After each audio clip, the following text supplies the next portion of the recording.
For the Pledge of Allegiance as you can.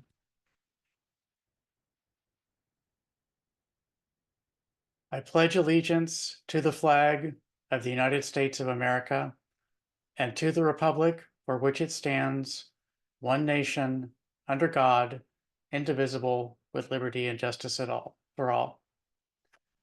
Please remain standing for a moment of silence or silent prayer as your conscience finds appropriate.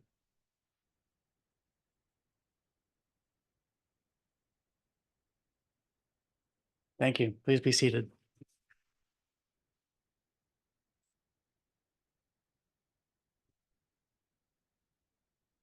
Members of the council, you have an agenda before you. Are any amendments required to that agenda? And do any of you have any conflicts of interest with any items that are on this agenda?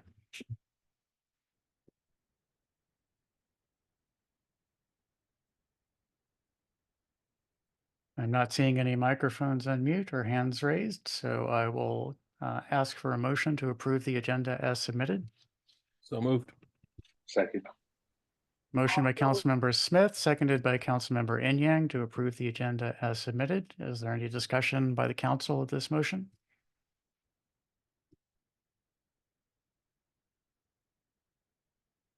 Are there any public comments on the motion to approve the agenda as submitted? Seeing none, I'll do a roll call vote. Councilmember Smith, Aye.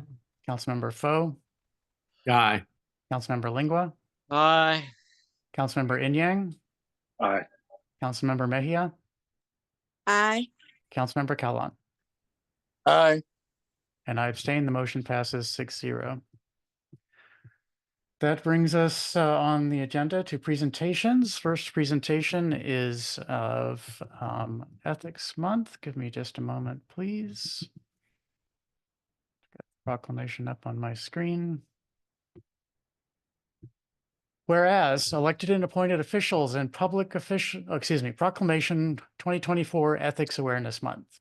Whereas elected and appointed officials and public employees recognize that their chosen profession is built upon the public's trust. And whereas elected and appointed officials and public employees may earn the trust of their communities by adhering to high standards of ethical and moral conduct.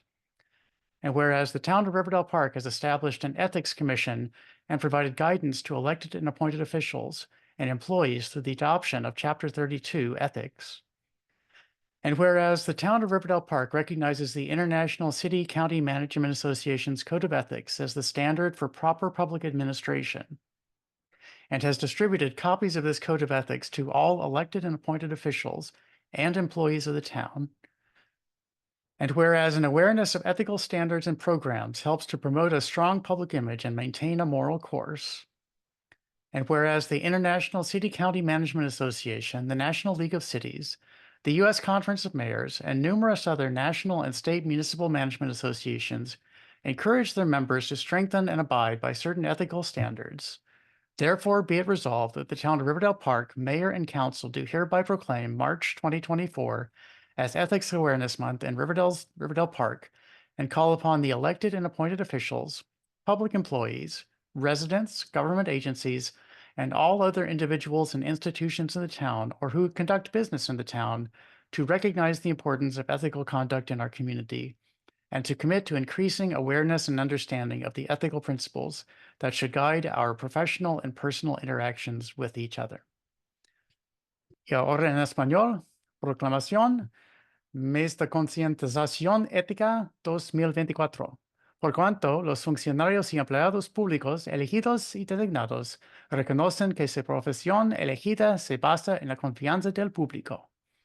Y por cuanto los funcionarios y empleados públicos elegidos y designados pueden ganarse la confianza de sus comunidades al adherirse a altos estándares de conducta ética y moral, y considerando que la ciudad de Riverdale Park ha establecido una comisión de ética y ha brindado orientación a funcionarios y empleados electos y designados mediante la adopción del capítulo 32 Ética, y considerando que la ciudad de Riverdale Park reconoce el Código de Ética de la Asociación Internacional de Administración de Ciudad-Condado como el estándar para la administración pública apropiada y ha distribuido copias de este código de ética a todos los funcionarios electos y designados y empleados del pueblo.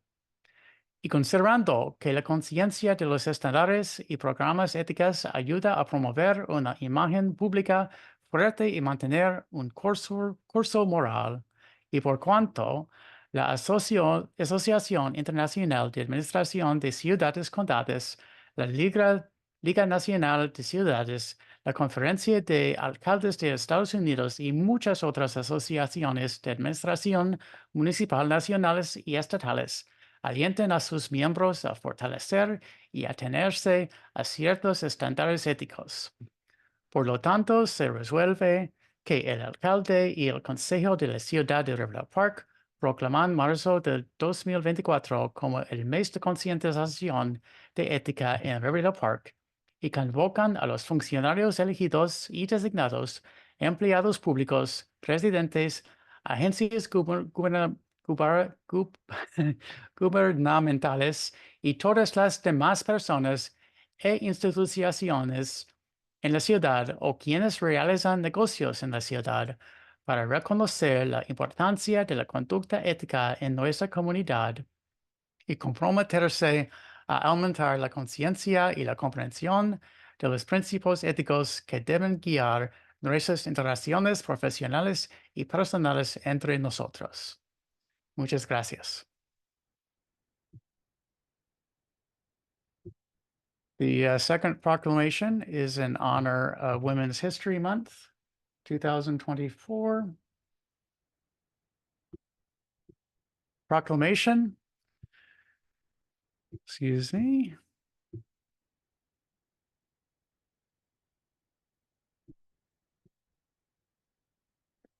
The mayor and council of the town of Riverdale Park proclaim March to be Women's History Month. Whereas the town of Riverdale Park recognizes the month of March as Women's History Month, established in 1987 by Congress to celebrate the contributions American women have made to strengthen the nation since its inception. And whereas Women's History Month honors women of every race, status, and ethnicity who have challenged the social and legal structures that have kept women's labor underappreciated and underrepresented throughout history. And whereas American women have been leaders not only in securing their own rights of suffrage and equal opportunity, but also at the forefront of every major social change movement in history, paving the way for future generations to enjoy the unalienable rights, duties, and responsibilities afforded equally to all citizens of the United States. And whereas each woman is extraordinary in her own way, proving that women working inside the home or outside in academia, science, technology, business, labor, governance, and more maintain a critical role in every sphere of society. And whereas when women succeed, their communities prosper, therefore be it proclaimed that the mayor and council of the town of Riverdale Park hereby declare March to be Women's History Month in Riverdale Park. Y ahora en español, proclamación. Excuse me, having a little bit of trouble with the reader here.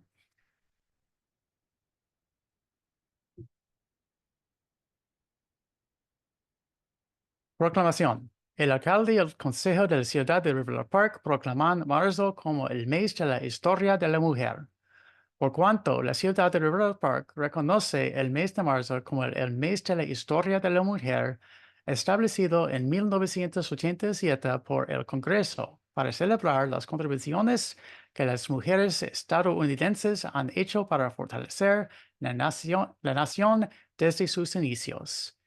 Y considerando que el mes de la historia de la mujer rinde homenaje a mujeres de todas las razas, estatus y etnias que ha desafiado las estructuras sociales y legales que han mantenido el trabajo de las mujeres subestimado y subrepresentado a lo largo de la historia, y considerando que las mujeres estadounidenses han sido líderes no solo en asegurar sus propios derechos de sufragio e igualdad de oportunidades, sino también en la vanguardia de cada movimiento de cambio social importante en la historia, allanado al camino para que las generaciones futuras disfruten de los derechos, deberes y responsabilidades inalienables que se les otorgan por igual a todos los ciudadanos de los Estados Unidos de América. Y considerando que cada mujer es extraordinaria a su manera, lo que demuestra que las mujeres que trabajan dentro del hogar o fuera del mundo académico, la ciencia, la tecnología, los negocios, el trabajo, la gobernanza y más mantienen un papel fundamental en todas las esferas de la sociedad. Y por cuanto, cuando las mujeres triunfan, sus comunidades prosperan. Por lo tanto, se proclama que el alcalde y el consejo de la ciudad de Riverdale Park declaran que marzo es el mes de la historia de la mujer en Riverdale Park. Muchas gracias.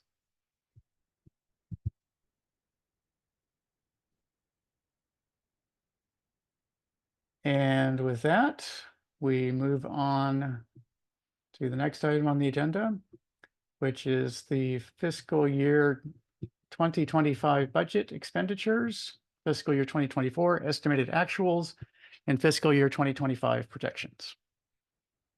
Good evening, Mr. Mayor and Council. We have Deputy Director Jones this evening who will walk us through this presentation. Mr. Jones. Good evening, Mayor, Council, members of the public. Tonight's presentation, I will be covering the estimated actuals for fiscal year 2024, and then the projected expenditures for the fiscal year 2025 budget. So for estimated actuals, we have, I'm sorry, for each of the expenditures, we have major categories, the first being contractual services. For estimated actuals, we have a total number of $1,214,696. And then we have a projected expenditure amount that totals $1,477,398.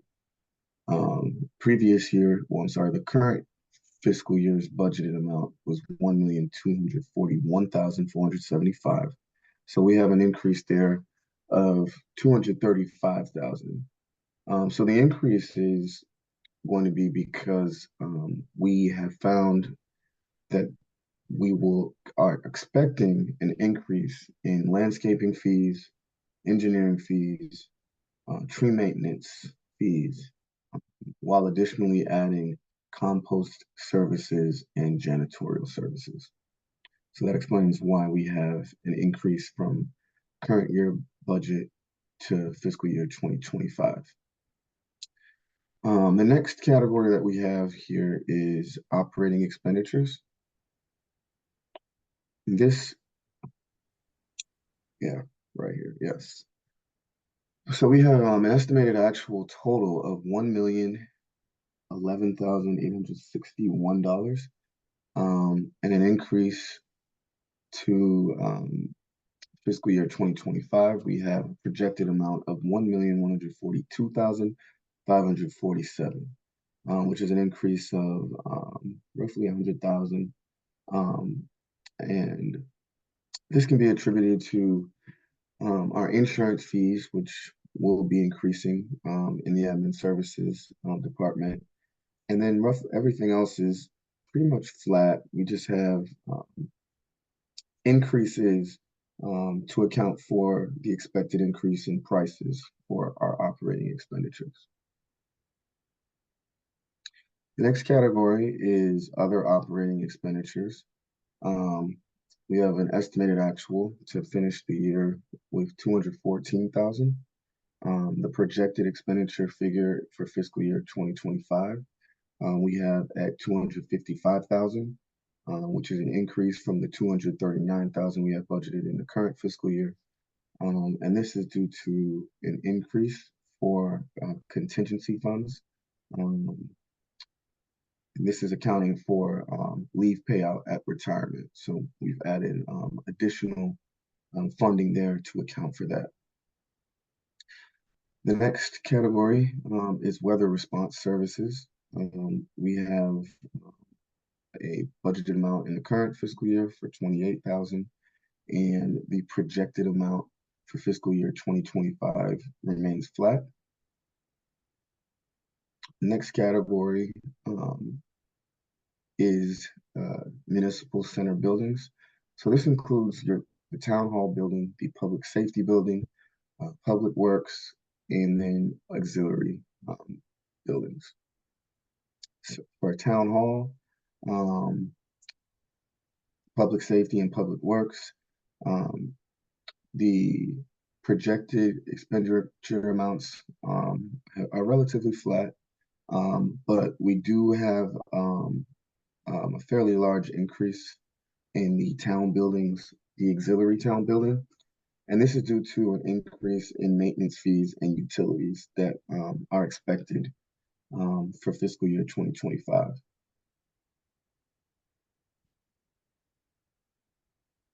And then the next categories that we have are community events and community grants. So for community events, we have a fiscal year 2024 expenditure amount of $44,200, with an estimated actual coming in at $42,845. And then we have a fairly large increase here for fiscal year 2025 expenditures with a total of $106,500. Reason for this is we have budgeted for more town-sponsored events and public arts programs. With higher expectations, it does require additional funding there. So we do have a large increase from the current fiscal year to the next fiscal year. And then the last category, community grants. We have an estimated actual of $95,323, which fall below our budgeted amount of $99,100. But we have an increase there for community grants. So we have a total of $107,000 for community grants in fiscal year 2025. So overall, if you notice, we do have a TBD there for projected expenditure for fiscal year 2025. All these numbers are expected to change. We are still in the phase of balancing the budget.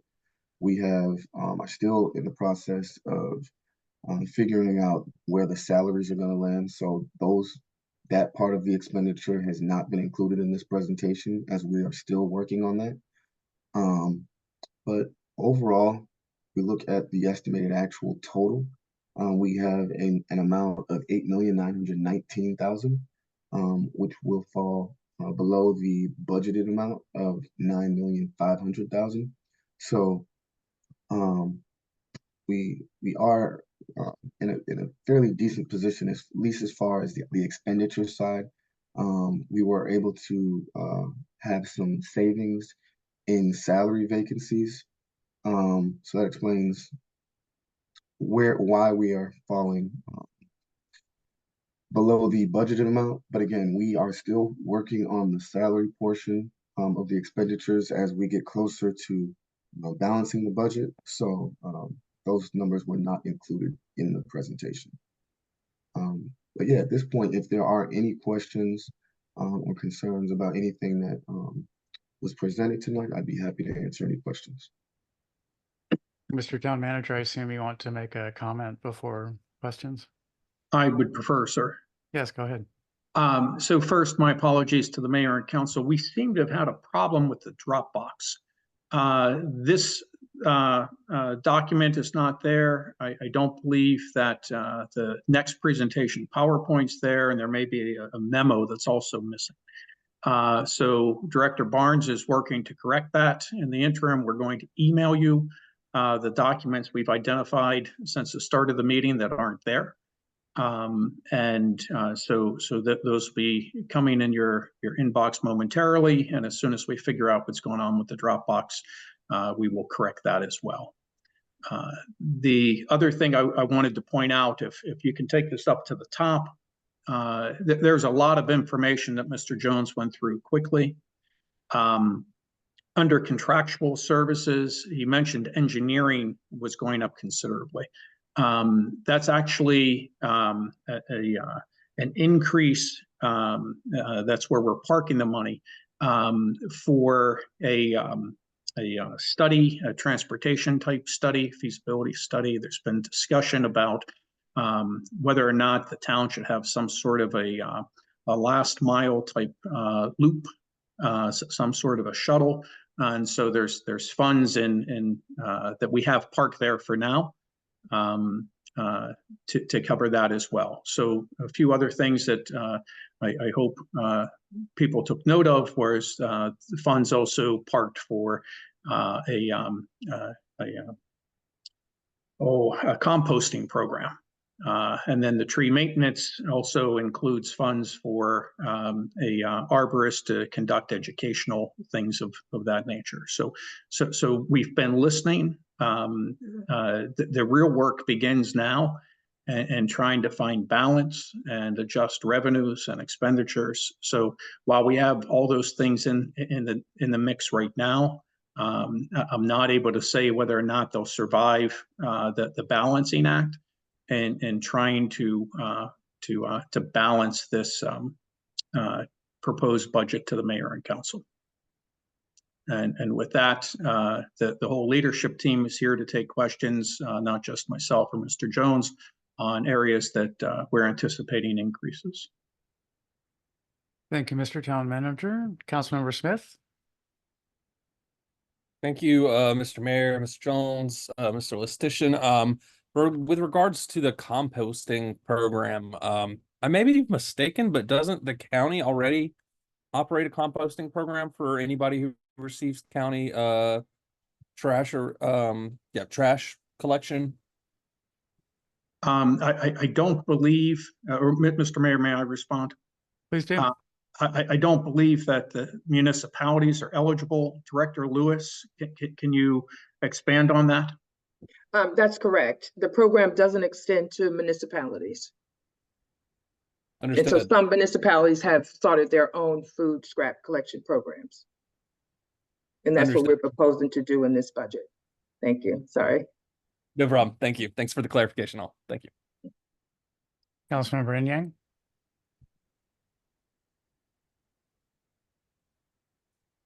You are muted if you're speaking. There you go.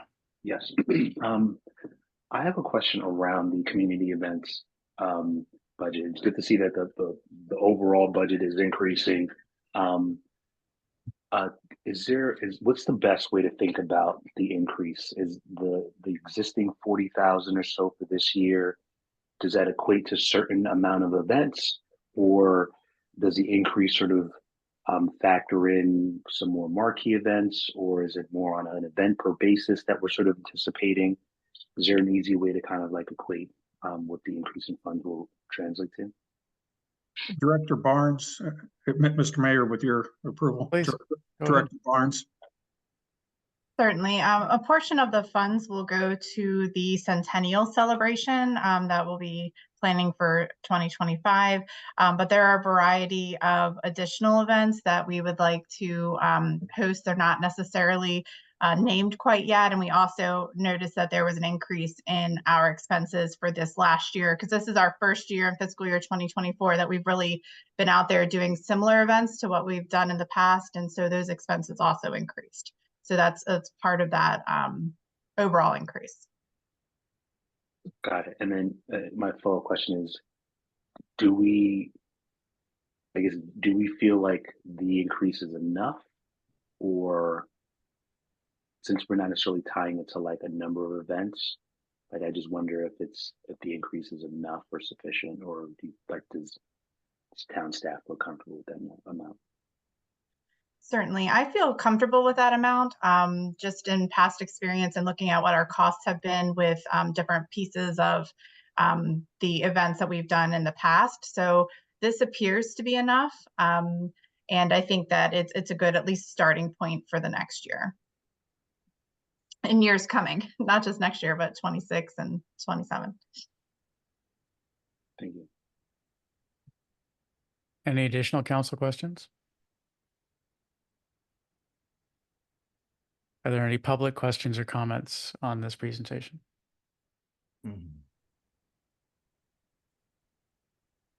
Mr. Mayor, if I may. Mr. Herman, I'm going to let Councilmember Lengua go first. He seemed to just be a little slow on unmuting. Go ahead. Thank you very much, Mr. Mayor.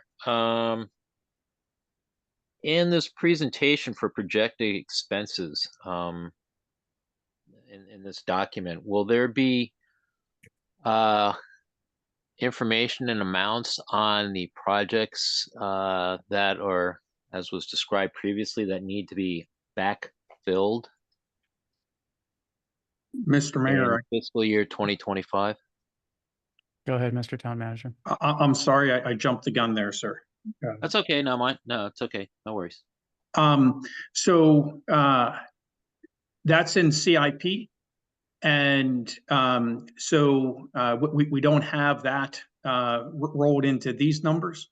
But there would be a transfer from the general fund as we do every year to fund CIP. And that would be accounted for there. There's as of today, there's so many moving parts. We're not prepared to present on how CIP is going to look. But I think we'll be able to give a preview at the State of the Town in 2 weeks. Okay. And I understand that this is in CIP, but as to the point that you just made, that essentially we're funding CIP from general funds. So the funds the extra funds that we're going to have to pull from there to backfill these projects, and that amount is essentially, as it's pulling from the general fund, it's really something that constrains the opportunities we're going to have in the next fiscal year to fund some of the things that we're seeing here based on the projections that we're seeing for fiscal year 25.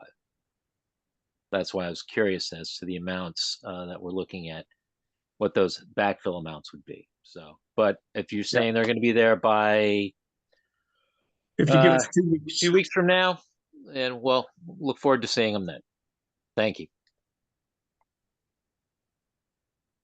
Thank you. Mr. Herman?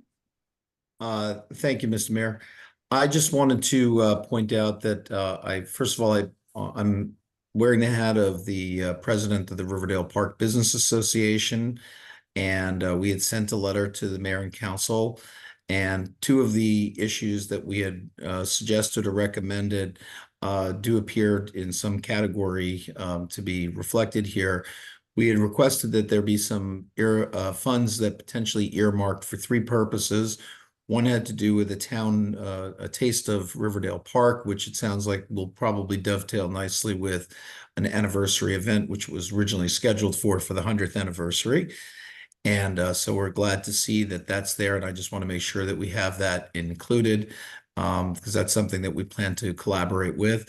Another aspect we had asked about setting aside some potential funds for a pilot project or study related to paratransit, or the town manager said the last mile potentially, and I think that's fantastic that funds are earmarked for that in the proposal. And we had also suggested that there be some funds set aside for potentially creating an operable business directory for the citizens to have access to the many businesses and understand what the businesses are in our community so that people can shop locally and support the local businesses. I just want to thank the mayor and council and the people who prepared this for including some of those very subjects in a broad swath in this. And we look forward to the furthering of the budget, and hopefully those items will remain in and so that they can be funded in the next fiscal year. Thank you. Thank you for your comment, Mr. Herman. Any additional public comments on this presentation? Yes, Mr. Mayor. Councilmember Callan, go ahead. Yeah, according to the town manager, he said every year they transfer fund from the general budget and send it to the CIP. Can he tell us how much they normally took from the general fund to the CIP each year? Mr. Town Manager?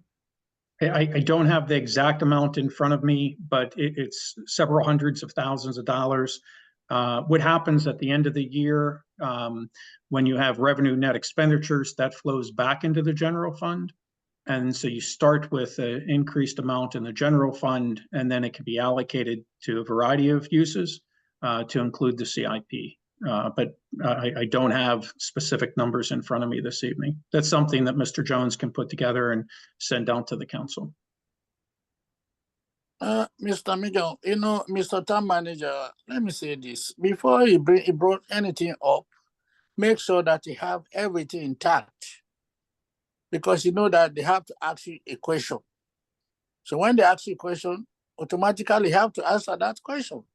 But if you said you don't have that before you write now until you make up yourself, well, there was no need for you to bring it up because I don't know how much you guys are taking, let me say from 2022 to 2023, 2023 to 2024. How much fund do you withdraw from the general fund to the CIP? You say you don't know. You see, and that's a long time. But anyway, at any time, when you get the figure, you can send it to us. Thank you. Mr. Town Manager, go ahead. Respectfully, sir, the information is in the budget books, and you can find each of the last 7-year budgets online. You go to the town's website, you can pull up the budget, and you want to look for the fund balance sheet, which is towards the front of the book. Those books are a couple hundred pages long. That's why I don't have those numbers right in front of me this evening, sir. But they are available to the public and to members of the council to review now. But I will have Mr. Jones put together a summary of the fund balance transfers. Okay, Mr. Town Manager, you see what I was saying, this is this. Whenever I want to bring something up, make sure that you have a jotting for it before you, so that you can be able to relieve yourself from that question. That's what I'm trying to say. But if you say, let's go back to the budget book for how many 100 pages, look inside there. That's a homework you're giving us. No, like now, you can say, oh, hey, last year, we took social fund from the general fund to CIP. This year, we'll take social fund from general fund to CIP. You see? But anyway, thank you very much.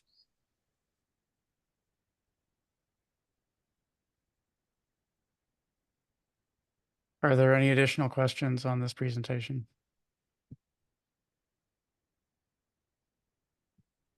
Thank you, Deputy Director Jones. Appreciate the presentation and the information that's provided, and I'm looking forward as the budget is expanded in the future and clarified. Let's move on to the next presentation, presentation 4, Calvert Tract Development, Tax Incremental Financing, TIF, and Projected Development.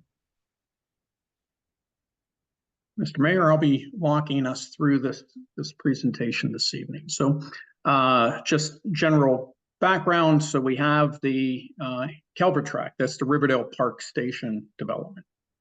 And when this development began, at the earliest stages, the conceptual stages, there were some infrastructure needs.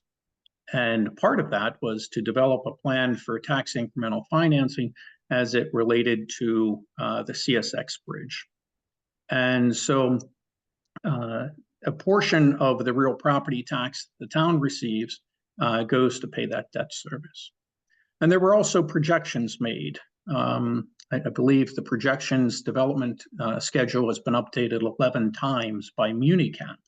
Municap's the consultant that the town contracted with to administer the tax incremental financing. And so they periodically work with the Calvert Tract LLC to update the development or the projected development. And so if we go to the second slide, you'll see a layout of what was first envisioned back in 2014. And so buildings 1 through 5 are complete. 6A, 6B, 7 and 8 are not complete. 9 is no longer going to be constructed. It's kind of rolled into an expanded 7 and 8. They're going to build those buildings slightly larger to make up for the lack of space. Where 9 was anticipated to go, that's where the water retention pond is, stormwater pond. And so that's just to give you an idea of what we are looking at in terms of the buildings yet to be constructed.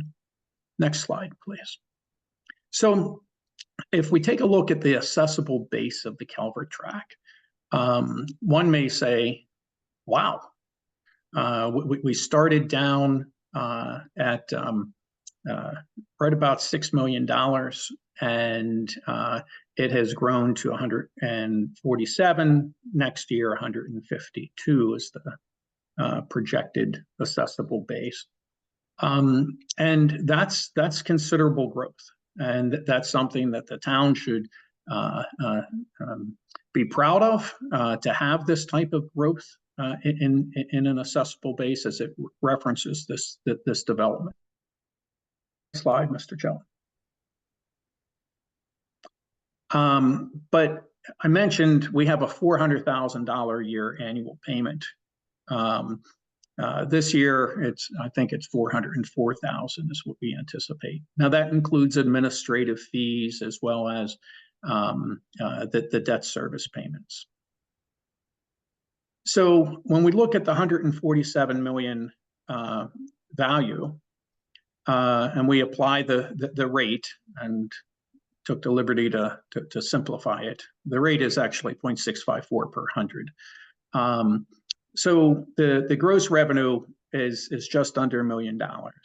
And then we have to pay the debt service and administrative cost. So that brings the real property tax for that development down to $567,000. So to put that in context, that's a building. I had the number here. Give me 1 second. Let's see if I still have that pulled up. I don't. But it's more than the most expensive or highest value, I'll say. The highest value building in town is the NOAA building. And at 72 million, this would be in the mid 80s in terms of a value to yield a $567,000 real property tax. So it's very considerable. Next slide, Mr. Joe. Now, I mentioned we haven't had these other buildings constructed yet. Well, a lot's been going on the last few years. And so we put this little word cloud together, and but it is about the uncertainty and competition and the interest rates and developers making decisions. And then we can't forget COVID in the midst of all this. The economy, making projections, when's the right time to move forward? And those are all valid things that a developer has to take into account when making a decision. When do we take the next step? When do we push forward to see building 6A, B, 7, 8, and you add in 9? When's the right time for that? So if we look at the impact, and these projections are based on work that MuniCap has done, as well as some of our own staff work in terms of adding some year-over-year increases. For being conservative, just figuring a 2.5% increase in value. Part of that has been because there's been uncertainty about the office sector, retail sector, and things of that nature. But so when we look at this and we say, where are we where are we at now? And that's the bottom line. So in 24, we're 147 million in value. But if you look back to previous projections, we should be a lot higher at this point. But the delayed development is really why we're not. And so when you look at the gap between what was projected and the actual, depending on what set of projections you look at, it's anywhere between mid 700s to upwards of 900,000 per year that we're not realizing because of the delayed development. Next slide, Mr. Shelton. So this is the most recent projections. These projections were made in calendar 22. And this is where we're looking at the bottom line, the blue line, figuring that there's no new development and a growth of just 2.5%. And then comparing that to the projections that were put together in 2022. And it's important to know that when MuniCap puts these together, they do work with the developer to figure out the timeline of when to expect more development. Now, Mr. Shelton has talked with the folks at Calvertrack LLC, and right now they don't have a set schedule. So we're being conservative in figuring out our projections and where or when we will likely see a significant increase in revenue from this development. And so if we have no development, you see the very slow growth. We're hopeful, but again, we have nothing from the developer to indicate they're ready to pull the levers to get things moving on these other buildings. But we are hopeful that we'll see at least one building start to go vertical, perhaps in the next 2 years or so. So it's not a bad tale. It's just that things have happened, and right now we're in kind of this holding pattern of not seeing the other development. Mr. Shelton, the next slide, please. So I wanted to just summarize a couple key points or takeaways.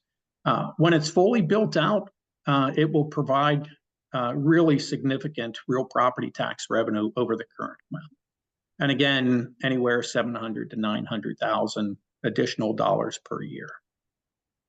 Because of the delays, and I mentioned this, we're between 700 and 900 less. And if you go back to the projection from 2015, if they had hit their marks, where most of the construction was happening in 16, 17, 18, and 19, if that would have happened, the town would have yielded about $6.5 million extra dollars in revenue to date. And the debt service that expires in 2035. That'll be the first year where we have no debt, and so we won't have to be paying out that annual fee. I mentioned the developer has indicated there's no scheduled construction activity, but it's really fair to acknowledge the other positive impacts of the development, to include other anticipated revenue increases. So we had anticipated them. And the things we anticipated were like increases in the town share of personal income tax. So back in 2017, we would budget somewhere around just under 450,000, somewhere in there, in personal income tax. That's doubled and then some. And it's not all from Riverdale Park Station, but it's part of the change that's happening to the town. And part of that can be tied back to the catalytic effect that this development has had on spurring other development, as well as infill homes and renovation of homes, a lot of that can be tied directly back to this development being a catalyst. And it's a quality development. And its impact includes changes in community expectations and really how the town defines itself. And so from a staff perspective, this is a good development, well thought out, well constructed. But it's also important for us to know that until it's fully built out, the town's not realizing the revenue that we had anticipated that we would. And with that, Mr. Mayor, I'll take any questions. Thank you, Mr. Town Manager. Are there council questions for the town manager on this presentation?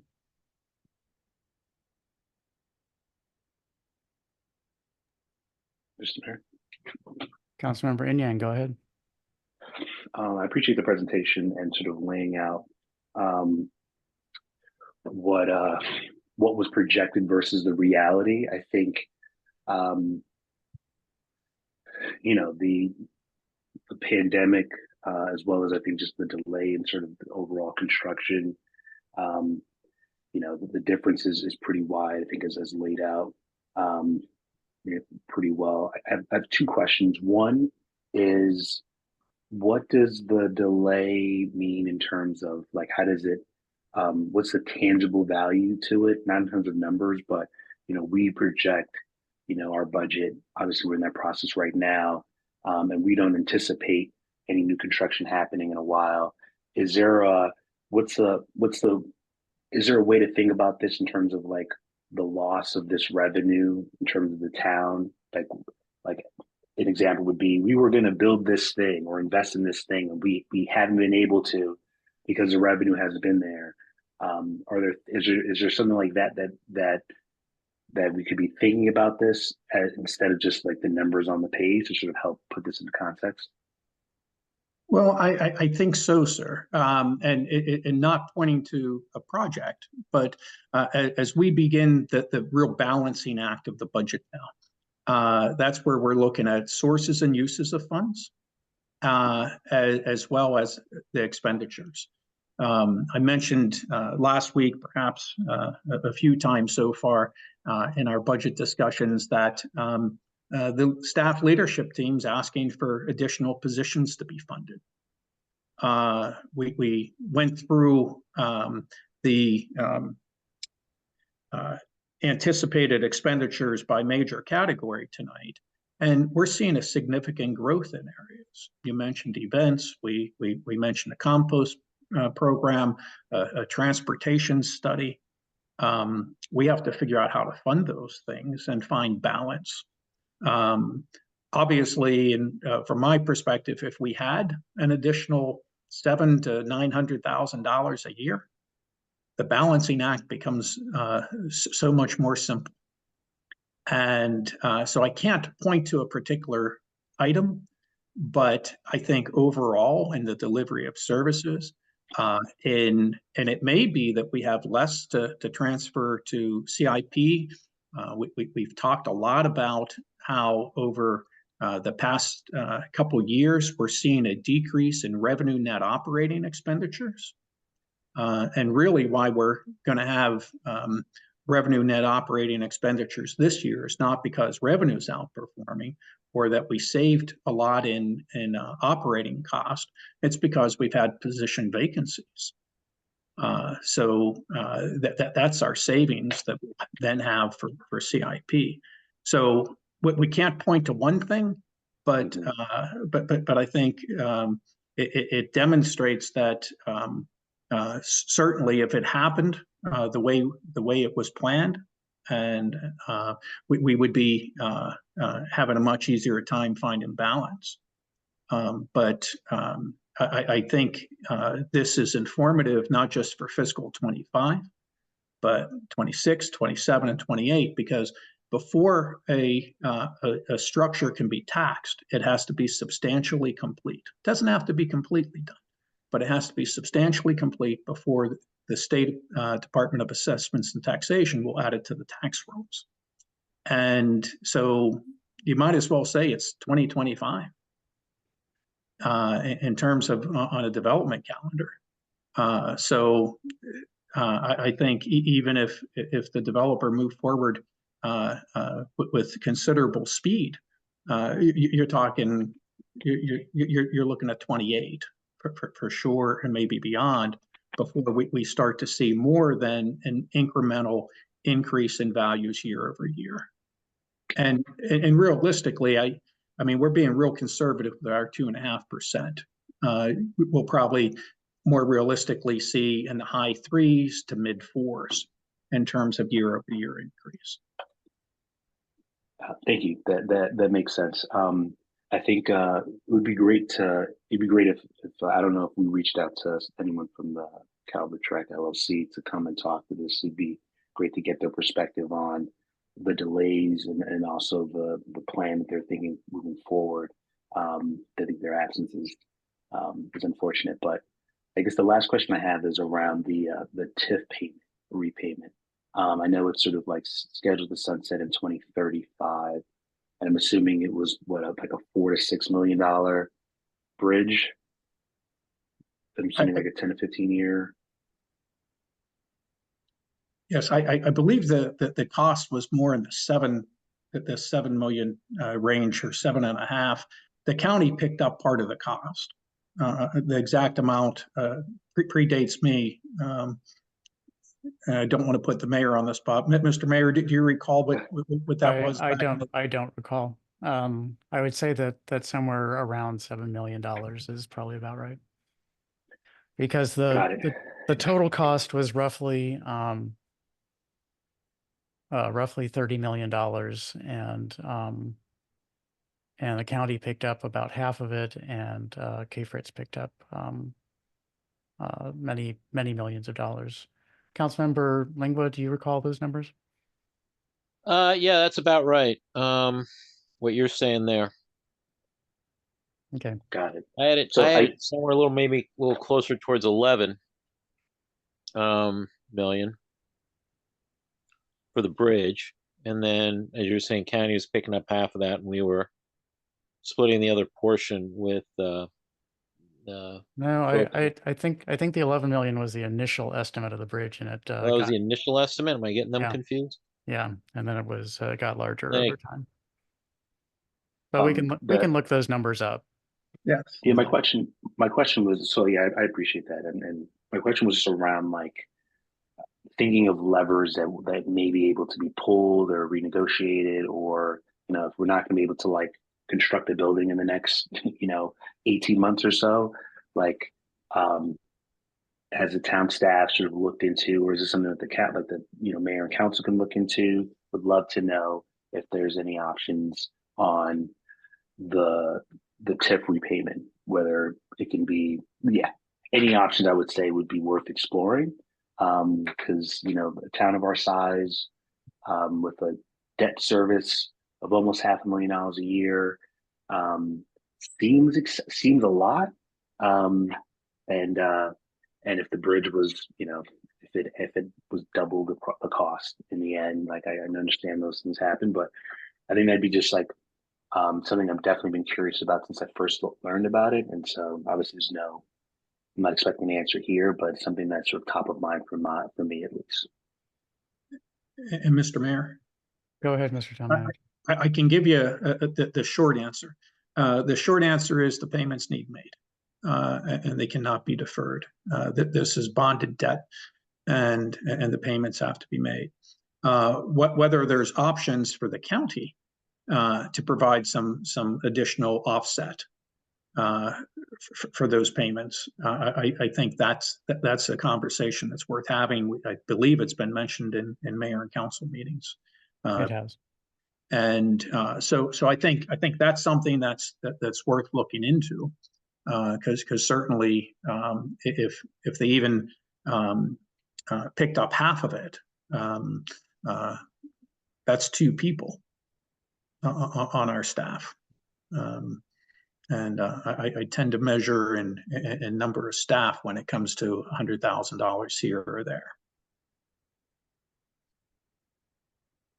Any additional council questions for the town manager on this presentation? Are there any public comments or questions on this presentation? Mr. Schmitz, go ahead. You're muted if you are speaking. Thank you. Thank you, Mr. Mayor. Two questions, actually. First, to what extent or what were the developers' obligations as part of this agreement on the bridge? I mean, it's linked. Their construction schedules, their creation of, taxable structures. Were there any requirements on the part of the developer? I'm going to answer that, Mr. Town Manager, if you don't mind. I think I know better than. So the developer initially, when the bridge was down at the lower price, the initial price, said that they would pick up the entire cost of the bridge as part of the project. And then they withdrew that offer and said that they were not going to contribute to the bridge at all. And then when we discussed about whether we would be recommending approval of the project and the rezoning, if they weren't going to be providing the bridge, then they came back and made a commitment to a fixed dollar amount, which I believe was $5 million. It might have been $7 million. As I said, those numbers are from almost a decade ago now. I don't remember them off the top of my head. And that was their offer, and the remainder was split between the county and the town in order to pay for the bridge. And so that's what commitment the developer made at the time. Does that answer your question? Yeah. Yes. And then secondly, I don't know if it was the second or third slide in the presentation showed a map of the development and future buildings. The parcel across from what is now the pilot house, is that 6A and B there? Yes, sir. So was that, my understanding just from talking to people is that originally that was envisioned as a hotel, which then did not materialize. I don't know if there was anything that came after that. That parcel is of some interest, certainly to the residents. It's undeveloped. It's becoming a bit of an eyesore with trash receptacles and building materials and whatnot. I'm just wondering if anybody knows what the developer plans for that parcel. The update that we have from 2022 is still listed as a hotel. And I believe the hotel has a value penciled in at just shy of 15 million. And so if I'm wearing my hat just to balance the budget, it certainly would be nice to see at least a $15 million building there. Okay. Thank you. Thank you, Mr. Schmitz, for your question. Any additional public questions or comments? Mr. Dorsey, go ahead. Yeah, I just wanted to second Jim's comments on the abandoned lot. I think, to be fair, I do think that the developer has done a great job with the plots of land on either side of the CSX. It's very well maintained with grass. Does not present an eyesore at all. It's actually very, very nice and close to the playground. Of course, that's the areas that we want to make sure that are maintained well. But that being said, the area across from the hotel that Jim just mentioned, also the plot where the trolley is, I do think that those have long-term implications, perhaps for attracting residents here. So I would encourage those areas to be finished because I do think that will improve the viability of long-term apartment building. Thank you. Thank you, Mr. Dorsey. Appreciate your comments. Any additional public comments on this presentation? Mr. Mayor, one last question. Go ahead, Councilmember Inyang.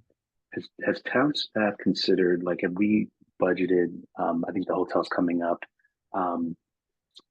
I think informal conversations, it seems like that may not happen, and maybe there's another building gets swapped out, or maybe it becomes something else. But I would encourage the town, and I wonder what the projections would be if maybe if one of the three, or maybe just the two buildings happen and not the hotel, as an example, in terms of like how long. I don't know if we have any contractual, like if the developers under any contractual obligations to sort of finish the development, or do we know if they can sort of sit on the land in perpetuity without developing anything more, or was there like a handshake agreement? Because we've already seen a delay, and we're hoping that in the next 2 years they build something. But I'm curious if this stretches for 10 years, is there anything the town can do to sort of like incentivize or hold the developer accountable to finish the process of the buildings? Mr. Mayor, if I can take a stab at an answer. Please do. I would say this. I think the Riverdale Park is fortunate to be working with a reputable builder and developer, and I believe that it is their desire to finish this out, and that there's not a contractual obligation, but it's far from a handshake. There's lots of documents that went into this, but there's not a requirement that they build within a certain time. And I think it's to their benefit in a high-priced area like Riverdale Park and our surrounding communities. They don't want to see this land sit vacant. It's a matter of timing. And so I think we'll see them developed. It's just that the delay has impacted our operations, if you will, and future aspirations. But we do. I have conversations with representatives from the LLC that I'm not able to share publicly. And that's why I'm referring back to the 2022 document, because that's a public document. Thank you, Mr. Town Manager. I will add, just as a general discussion, that constructing large projects like this, tens of millions of dollars, requires just the right combination of interest rates and wages and the market for what the building is going to contain. And so I think that the LLC, members of the LLC, are waiting for those numbers to become more favorable than they are right now. And I think anyone who's worked with construction projects recently knows that interest rates are high. There's some hope that those might come down. Materials are still somewhat unreliable. I remember our public works staff having to source a stormwater pipe from Texas, have it shipped up from Texas, which is a highly unusual thing to require. And so materials costs are high. There's uncertainty, which leads to longer construction, and that's a higher cost. And the market has to be just right also. And certainly the rental market for apartments is very hot right now, but I think there's also some concern about the uncertainty about what might happen with rent control in the county, and that is making the developer cautious. So those are just things to think about what might be going on. And with regards to contractual requirements or sticks for the getting the developer to move forward more quickly, there is a minor issue, which is that the approved detailed site plans for building 7 and 8 have a lifetime before they have to be resubmitted and reapproved. And there's some cost, but it's relatively small. It's tens of thousands of dollars to do that. And so that's not a big stick, but it is something that I'm sure the developer would rather not spend that money if they don't have to. But I think the other factors are overwhelming at this time.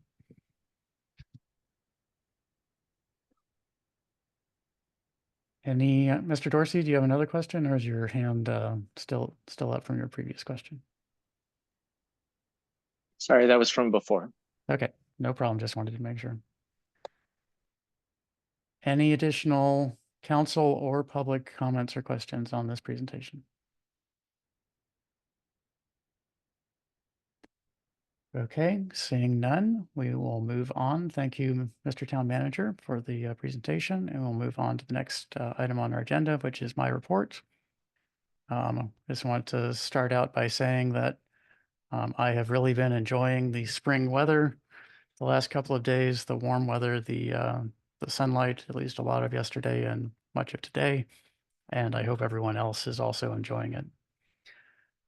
Just a note that the MUTC Local Design Review Committee meeting scheduled for Wednesday is canceled. There were no completed applications that were available for review, so the meeting is canceled. There is a lot of interest, and I believe that the April meeting will happen. There are a few restaurants that are proposing to move into town, and they're looking for approvals at that time. Listed specifically under the mayor's report is a closed meeting report. We had a closed meeting last Wednesday, the 28th, starting approximately 8 p.m. The meeting was via Zoom. Motion was made to close the meeting by Councilmember Foe, seconded by Councilmember Smith. And Councilmember Smith, Foe, Lingua, and Inyang voted in favor. I abstained. Councilmembers Mejia and Kalan were absent, not attending the meeting. Statutory authority cited to close the session was General Provisions Article Section 3-305B4 to consider a matter that concerns the proposal for a business or industrial organization to locate, expand, or remain in the state. We've always interpreted that to be in the town, but that's what the law says. And same base law, Section 7, to consult with counsel to obtain legal advice on a legal matter. And just to let you know, the topics actually discussed were legal issues surrounding the proposed development. Then in the second section of the meeting, we discussed the proposed development. The developer presented what their ideas were and what their thoughts were.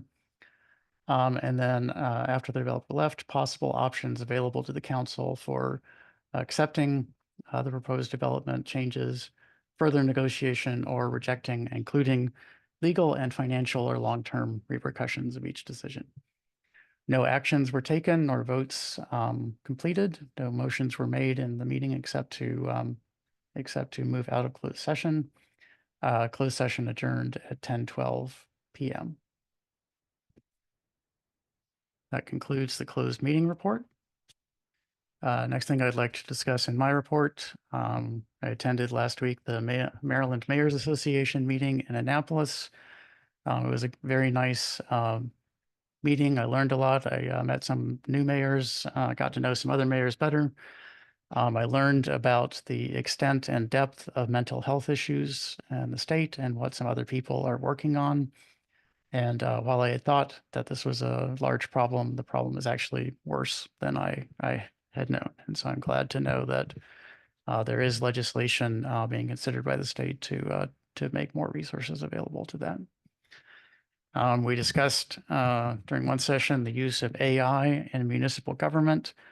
I didn't really hear from any people who are using AI of a killer app, a thing that makes it really good and very useful. One person was using it to adjust their budgets from year to year. So looking at what had been budgeted, what had been spent, and letting AI make a suggestion for the next year's budget. I asked, it seemed to me that could be done in a spreadsheet, and the person who did it said that was true, but that it was a lot easier to feed it to the AI.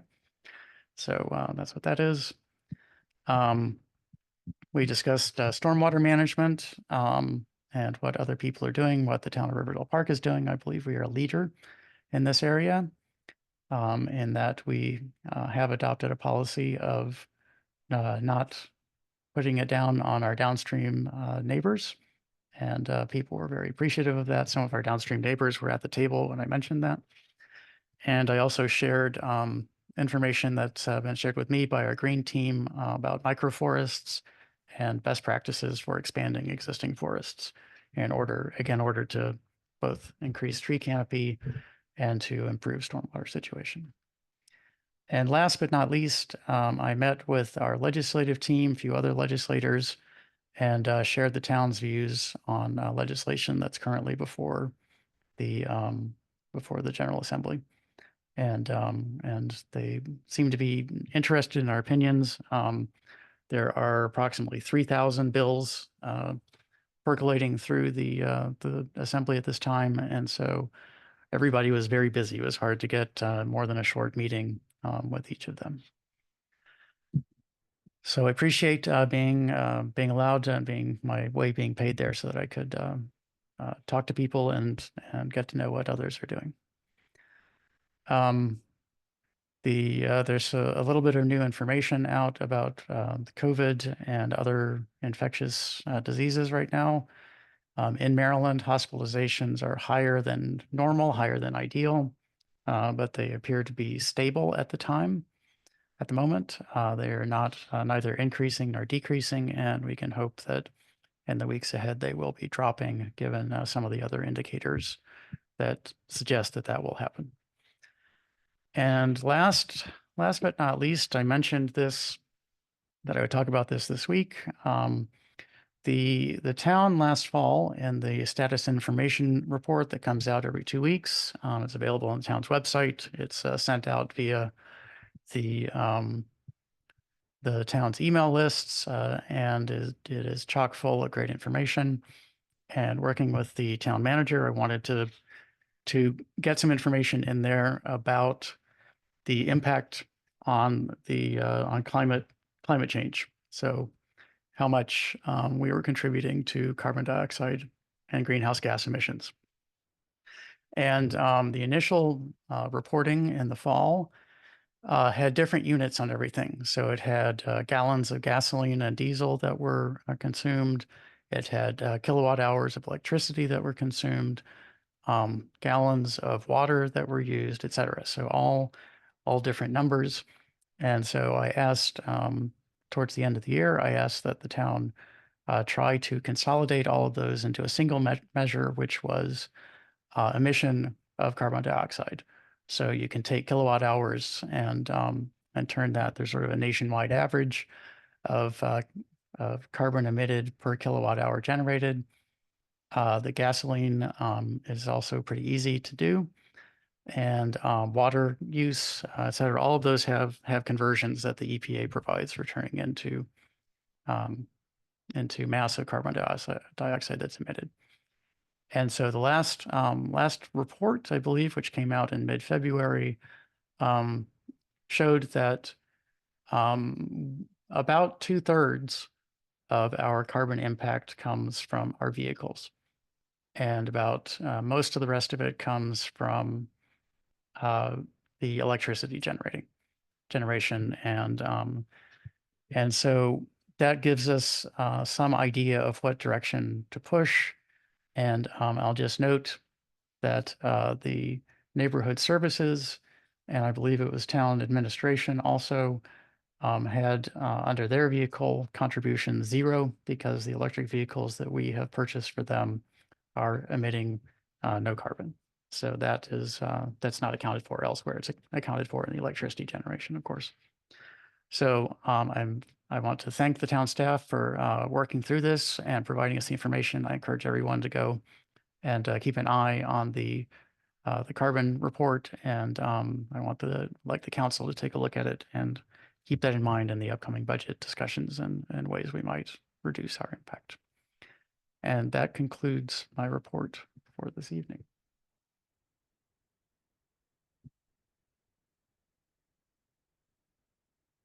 And with that, unless there are any questions for me, move on to the town manager's report. Mr. Town Manager. Yes, thank you very much, Mr. Mayor. A few things. So as we all know from the proclamation the mayor made this evening, it's Ethics Awareness Month.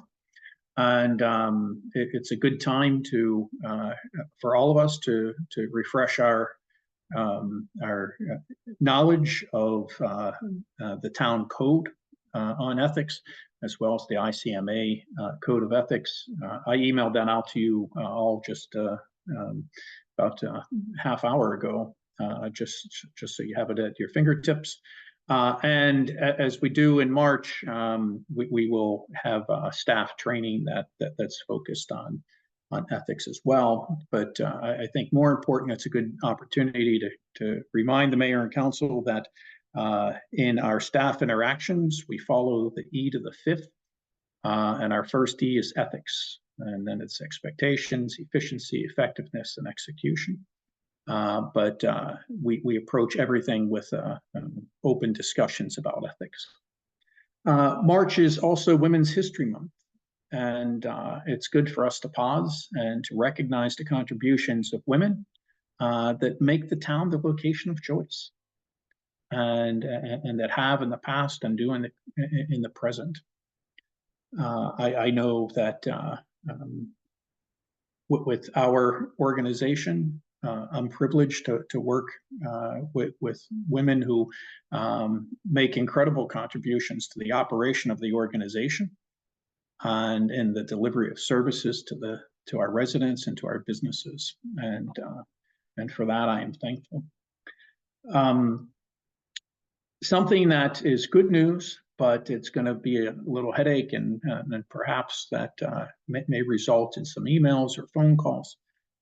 We've been advised that the Purple Line construction, the significant phase, is starting soon, and that's to build the bridge at East West and Kenilworth.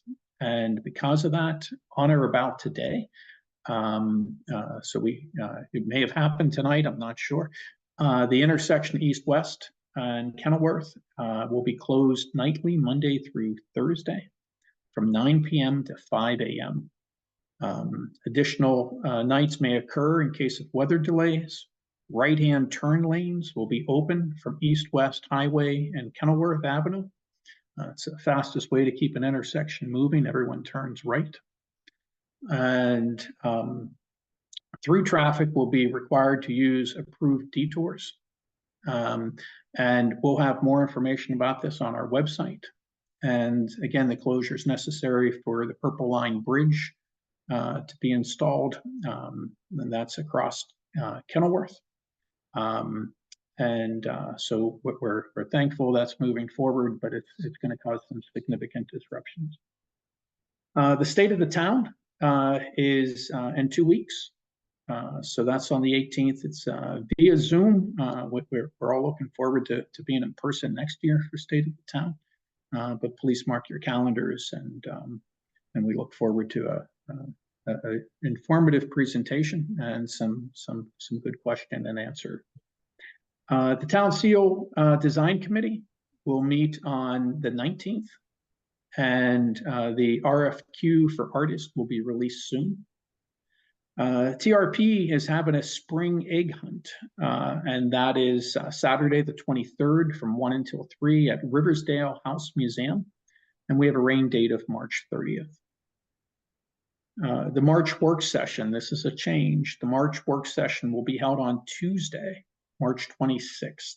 So just a reminder to the mayor and council, that will be via Zoom at 7:30. Also, MML Summer Conference be held in June from the 23rd to the 26th. And if you are interested in attending, the mayor and council, that is, if you're interested in attending, please let Director Barnes know so we can get you registered early. There's a discount for early registration. A reminder also to the mayor and council and to the staff team, financial disclosure statements are due by April 30th. So please get those forms completed and forwarded to Director Barnes. And then lastly, Prince George's County Summer Youth Employment Program, a program that the town has participated in for 6 or 7 years now. That registration opened on March 1st and runs through the end of the month. So county residents ages 14 to 24 are encouraged to apply. And we have information about that on our website. We'll put it in our status and information report as well. And with that, Mr. Mayor, I'll take any questions. Thank you, Mr. Town Manager. Are there any questions for the town manager from the council? Seeing none, are there any? Oh, Councilmember Kellon, go ahead. Yeah, Mr. Mayor, I think you mentioned something on that closed meeting that you did on the 28th about. Mr. Kellon?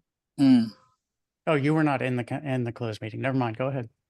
yeah, you mentioned something about development somewhere, which has, I think he has a problem on that development. I don't know whether it's a 54th place or somewhere else. If it is 54th place, let me know. Is that 54th place?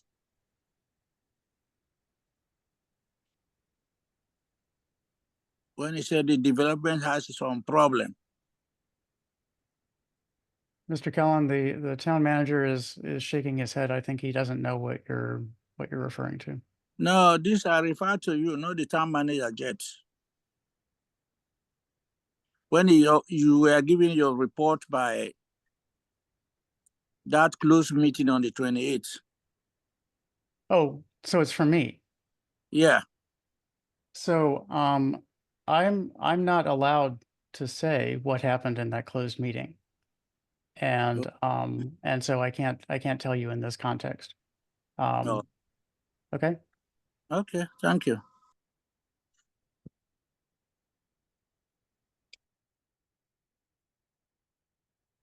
Any additional council or public questions for the town manager?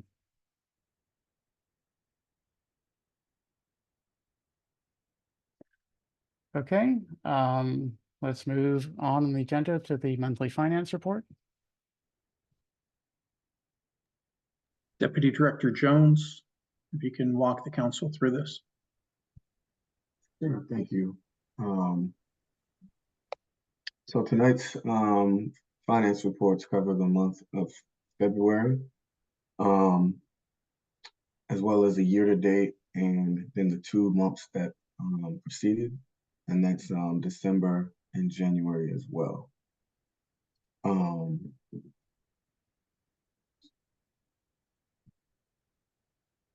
Do we have another Dropbox issue here? I did not see the finance report myself. Gentry, until we fix the Dropbox issue, would you mind sharing your screen? Sure, give me a second. I'll stop sharing mine.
Sorry about that.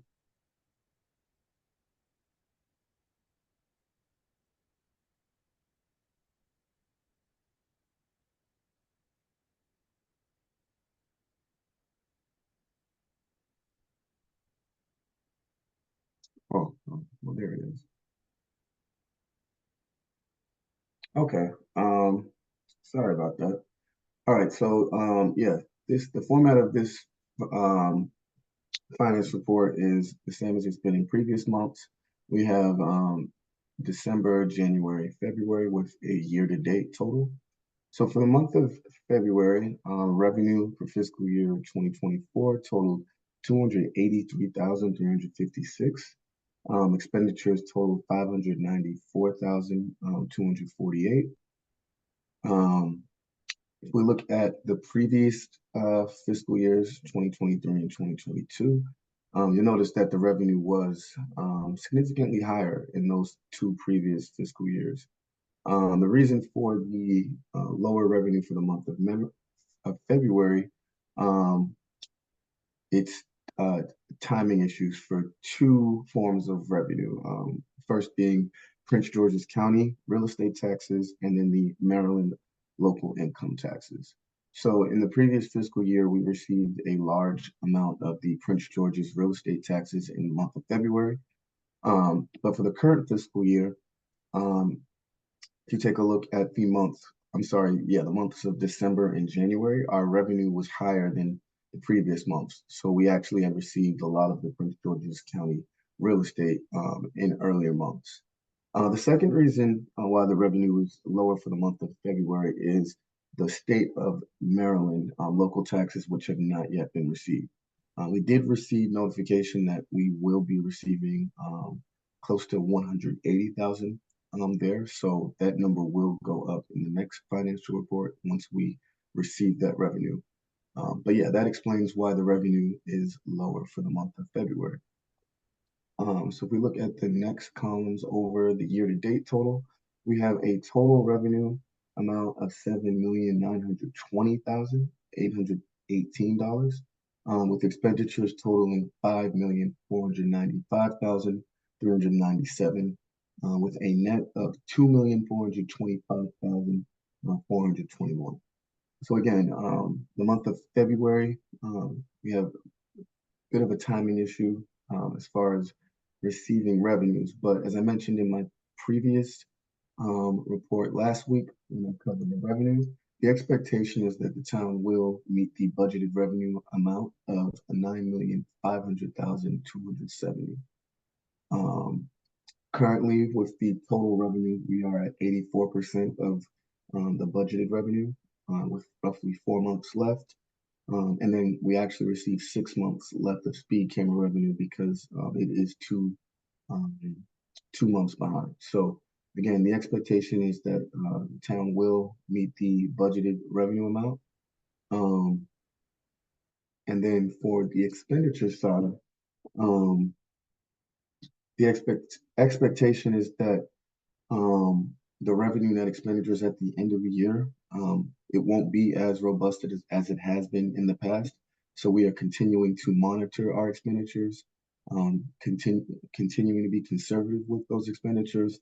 But yeah, we are just at 58% of the budgeted expenditure amount with 4 months left in the fiscal year. So we don't see any issues with exceeding our budgeted expenditure amount. So again, yeah, that concludes my finance report. And if there are any questions, I'd be happy to answer. Are there any questions for Deputy Director Jones about the finance report from the council? Are there any questions from members of the public?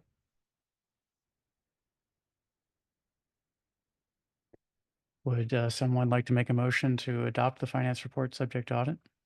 Motion to adopt the audits, the I second the motion.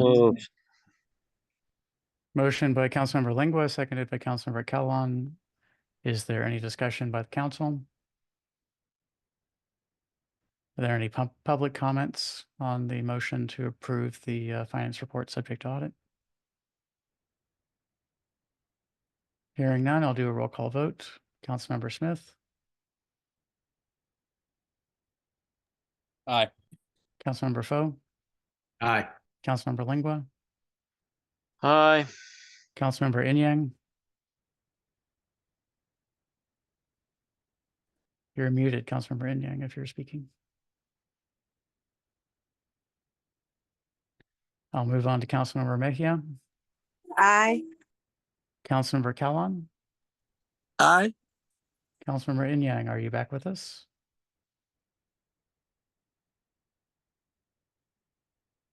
I'll take that as an abstain. I abstain also. Motion passes 5-0.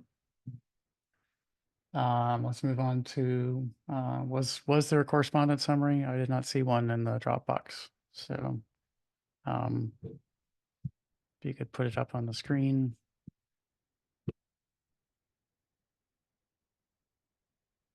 As you see, there is correspondence from Federal Railroad Administration. I encourage everyone to review that, and I don't know that there's anything in here worthy of a motion, but if council members want to take 20 or 30 seconds to skim it, that's fine.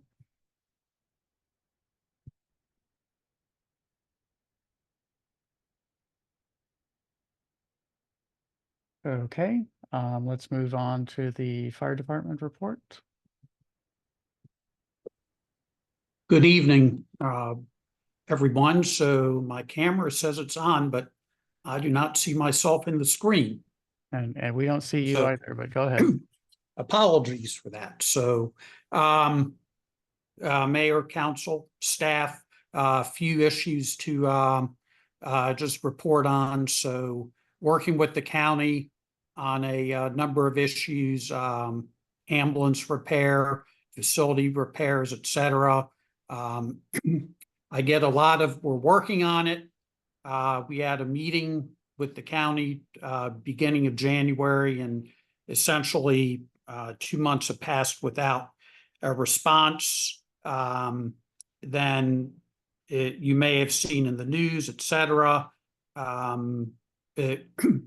A lot of relationship problems with the volunteer side of the fence and the county fire department, to the point at the volunteer association meeting last month, they wanted to hold a vote of no confidence in the county's fire chief. I want to be on record to say I don't support that. I don't think it's a proper method of conflict resolution. There are better ways of going about conflict resolution, but it is a reflection on the current state of relationship between the parties. The county, so you also may have seen at the Beltsville station, they've had some facility issues. So the county is conducting a plumbing and electrical assessment of Riverdale station this month. I don't know what that entails, because they are sending, they're basically sending a uniformed firefighter to perform this assessment. Of course, we're going to be cooperative, but I don't see that particular person as being this being their area of expertise. But I will provide a report on to the town staff what they find, if anything, anything that comes out of that. And finally, and I'm sorry, I have a cold. Finally, we do have 2 active members that were on the leave of absence. They were very active before, then they were hired by Baltimore City. They've completed the fire academy, and they are starting to come around again. One of them is a primary driver, so that's going to be very helpful to us. We continue to have other staffing issues, getting, again, background checks, physicals, and then even having classes available for the members to take once they've done all the basic steps. The latter part of that is handled by the Maryland Fire and Rescue Institute. And again, another effect of COVID, they simply still don't have enough instructors to schedule enough classes, the frequency that are needed to keep everybody rolling through the system. It is improving, but it's going to be a while. I was at a MIFRI seminar today, and just as an example, in 2019, they had 36,000 students, or 36,000 student contacts, I think they call them. 2023, it had dropped to about 20,000. So there's still some more challenges that we have to work through in terms of just basic training for new members. Does anybody have any questions for me this evening? Thank you, Mr. Lampier. Any questions from the council for Mr. Lampier? Councilmember Inyang, go ahead. Hopefully my team doesn't crash on me again. You mentioned a couple of things here that were pretty troubling in terms of like one sort of like a lack of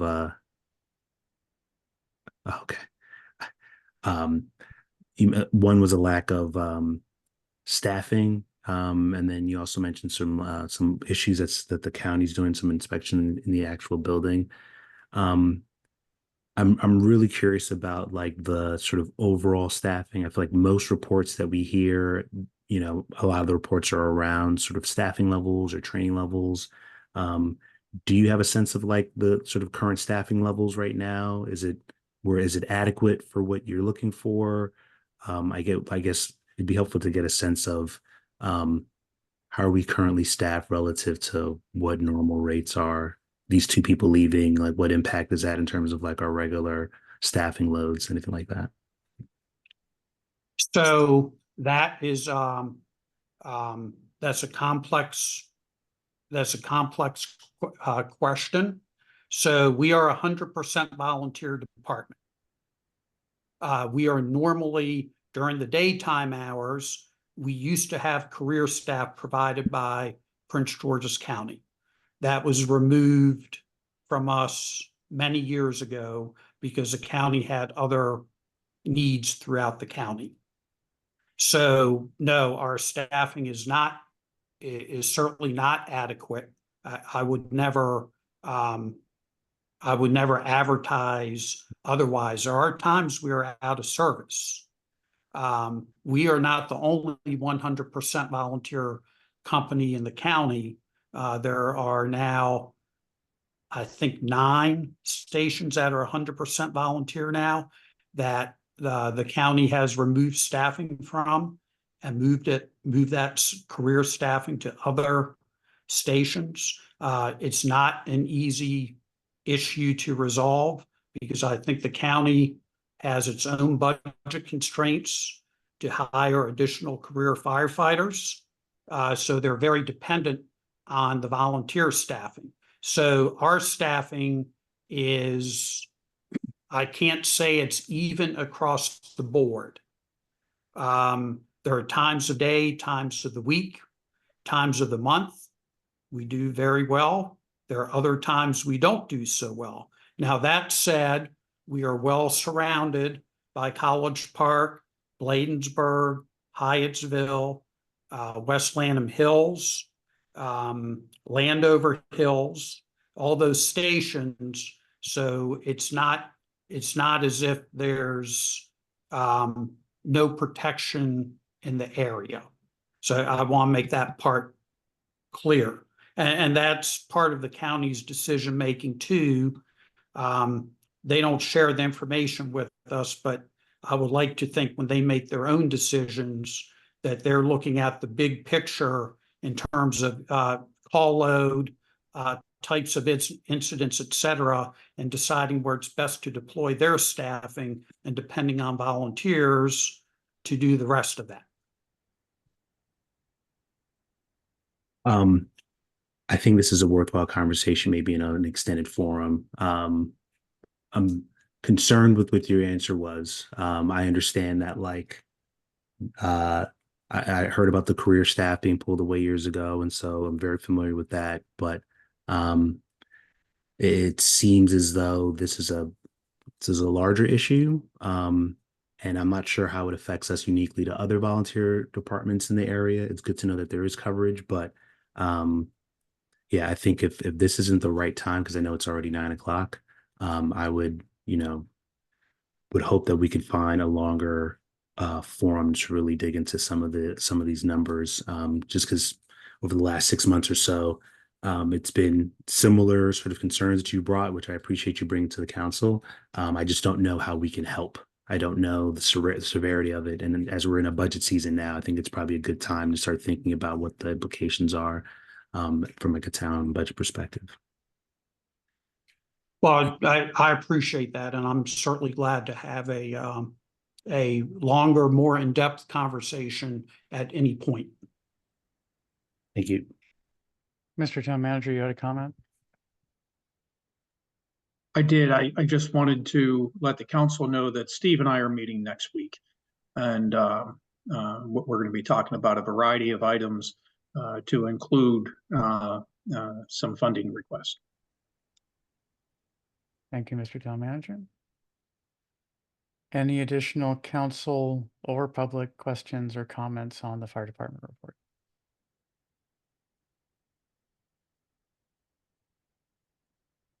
Thank you, Mr. Lanfear. It's good to see you. Good to hear you. Oh, well, good to hear you. Your camera isn't working, as you said, so can't see you. And hope to see All you right, again. thank you. Have a good evening. You too. Okay, that brings us to council committee and ward reports. Let's start with Ward 1, Councilmember Smith. Thank you, Mr. Mayor. As noted, the weather has been fantastic these past few days, and it's been nice for me to get out. I've tried to get my dog out at least once a day and take a longer walk than what I had been in the cool weather. Spending a lot of time in the north end of the ward doing that, and having some good walks around Riverdale Community Park, which is one of the numerous parks that include the name Riverdale in some capacity within the town of Riverdale Park. To note the issue that my colleague from Ward 4 has raised of some of our what would be the term, homonymous nearly park names. But all that to say, that's something I've been trying to do more of as the weather's gotten better. So if you are out on your porch during the daytime of in Ward 1, particularly up in the north end of the ward, north of 410, step outside, have a wave, raise any issues if you have any, cuss at me if you need to. We'll have a good talk. Want to talk just for a moment about the MUTC meeting that we had last month regarding the lofts in Riverdale Park. I gave some remarks during the work session on this, so I won't spend too much time. I voted against approving the first portion of that development, the smaller building closer to the tracks. This is a project I've supported and have tried to bring the community and the neighborhood along with supporting it, but unfortunately, I have not seen throughout the process any evidence from the developer of an intention to do more than comply with the bare minimum of statutory requirements of the process and say whatever they need to say to get to a yes in the exact moment. I know we had asked a number of questions from the beginning of our first conversations about this development, and we're assured that those things would be resolved before any formal action was taken.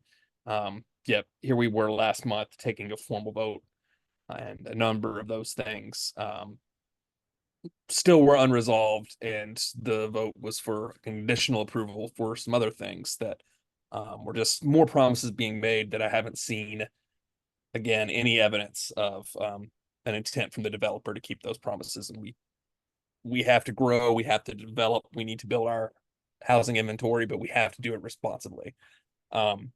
And when developers are showing up to meetings and, answering questions in manners that are patently untrue, that's not something that I can provide conditional or recommend conditional approval for, if it is not something binding in writing. So really disappointed and where in the conversations and the transparency we've seen around that project. I hope we can make it better. I certainly remain open to supporting the project. I want the project. I want the housing inventory. But we'll need to see some more commitment to transparency, community engagement from the developers in question. And happy to talk to anybody about that further if there's any interest. That is all I have to say for tonight right now, Mr. Mayor. Thank you. Thank you, Councilmember. I'll just remark that the conditions that the Local Design Review Committee attaches to the approval are in fact legally binding. And we have had projects held up because developers did not meet some of the conditions that were attached by MUTC. So they were not approved for construction until they got it back into line. But I agree that the large number that were attached to this was a little bit distressing. So appreciate your comments on that. Councilmember Foe, Ward 2. Good evening, everyone. First and foremost, I would like to wish a happy Women's History Month to all listening, to all staff, to council. I have a really remarkable position as a 7th grade U.S. history teacher as we enter into Black History Month and now Women's History Month to actually put my money where my mouth is. This year at Key Middle School in Springfield, working with some tremendously gifted women. This year we were able to put together a suffragist choice board that honored the commitment of women in color in the suffrage and greater women's rights movement. It's the first time that we've ever done that. Our content only delves into Susan B. Anthony, Elizabeth Cady Stanton, Alice Paul, to be able to take a step back through the lens of those women that absolutely did not get the right to vote in 1920 was really unique. And it makes me think, you know, how as a country can we best honor our women? And I think the only true answer federally is to grant them their own bodily autonomy in the elections this fall. In Ward 2, I was been walking in between East West Highway a lot recently when we pick up Levon from his nanny. It has dawned to me that I feel like the SHA, State Highway Administration, is that right? Does not really give us the attention that we need off of East West Highway. I'm walking under the Lafayette Underpass. It is in a state that constantly can need some improvements. As you walk around, you see various spaces along East West Highway where trees absolutely need to be planted. Also, in our community, invasives running wild from highway property. And last but not least, of course, enforcement of issues that we experience on East-West Highway that I've talked about previously. Levels of motorcycle riding and trick riding that do not commiserate with safety that we are trying to accomplish in our community. I would like for us to pick up this dialogue a little bit later on in the upcoming months, potentially looking at improvements that we could ask SHA to implement amongst our community in terms of helping us clean up, helping us make this area look a little bit better, and helping us control some of the loud traffic that we hear and unsafe traffic that we hear on the highway itself. In connection to that, I was just thinking, I think it was town manager, you, Mr. Mayor, that just encouraged us as council members and staff in our community to drive safely. And I feel like that message really has resonated with me. I've been trying to think about how would I want people to see me driving in this community? And I believe that our actions speak louder than words. So I would just encourage everyone to obey our traffic signals and let people know this is how we drive inside of our community. Last but not least today, on those walks, I always get the opportunity to pass the suggested area for a pocket park in years previous on 49th and Ravenswood. I took Levon back there the other day, and it's such a unique space. It's hard to explain because it needs love.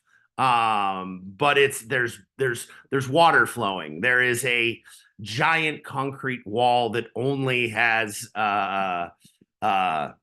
spray paint on it at this point. And you look up and there is that date of 1967 that you find in the wall, the date that this highway split our community up in half. And it's quiet and there's birds and there's water flowing underneath. And I don't envision something in the realm of the 54th tot lot that we discuss in terms of expenditure. I believe that this is a space with some signage, with potentially some tree plantings and some love, that it doesn't have to bust the budget to make this a beautiful space for our community. I just really like it back there. With that, Mr. Mayor, I'll yield. Thank you, Councilmember Foe. Just so you know, I've actually seen a few great blue herons snacking in Wells Run. And, Absolutely. It's just a neat little space that I feel like we could clean up and make a cute little pocket park. Mm-hmm. Very good. Okay, Councilmember Lingua, Ward 3. Thank you very much, Mr. Mayor. I received a letter from Jan Townsend, who contacted me on behalf of Route 1 Community Cares and CCAR. And Ms. Townsend tells me that come this April, it will be 4 years that they've been actively fundraising for restaurants for the restaurant meal program. And that it is a program that is still needed, according to her. Reason she cites is what inflation has done to put neediest families on the edge, and also that they're finding restaurants that still need an extra help due to the amount of debt they took on during the pandemic to stay afloat. She cites the annual report from the Capital Area Food Bank, one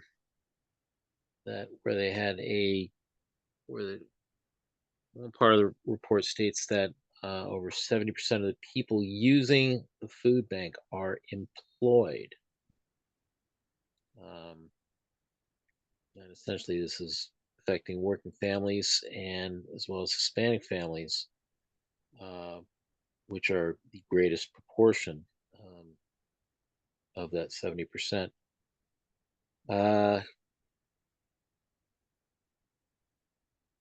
She also brought up that she had been at a webinar. She joined a webinar by the National Council of Nonprofits, pardon me. And one of the people there was an officer from the U.S. Treasury Department, who shared with them that numerous municipalities, as well as counties and states, haven't fully spent down their ARPA funds, and that they're being given an additional 12 months. And Jan has been asking on behalf of ROCC and CCAR, they've been asking municipalities if their FY25 draft budgets contain any such funds, and if so, if any are being apportioned to help with food insecurity in their local businesses, which I know we've talked about that some. She especially points out that businesses along Kenilworth and in Kenilworth Avenue, and especially in Riverdale Plaza, are under duress due to the Purple Line construction. And she was also asking, is there any possibility that CCAR could be applying for any grants that might be available in FY25? I guess was asking about there are going to be any town grant programs that would be able to help fund the restaurant meals program, or the training of young local residents in the culinary arts over at the Sarvis Cafe. Sharing this with staff if they would be able to get in touch with Jan over at CCAR, or else talk to Patricia Hayes Parker over at CCAR about what possibilities there might be in the upcoming fiscal year budget. That's all I have, Mr. Mayor. Thank you, Councilmember Lingua. Councilmember Inyang. Good evening. I attended an event with the Lieutenant Governor, and also the county executive was there as well, talking about the Enough Act.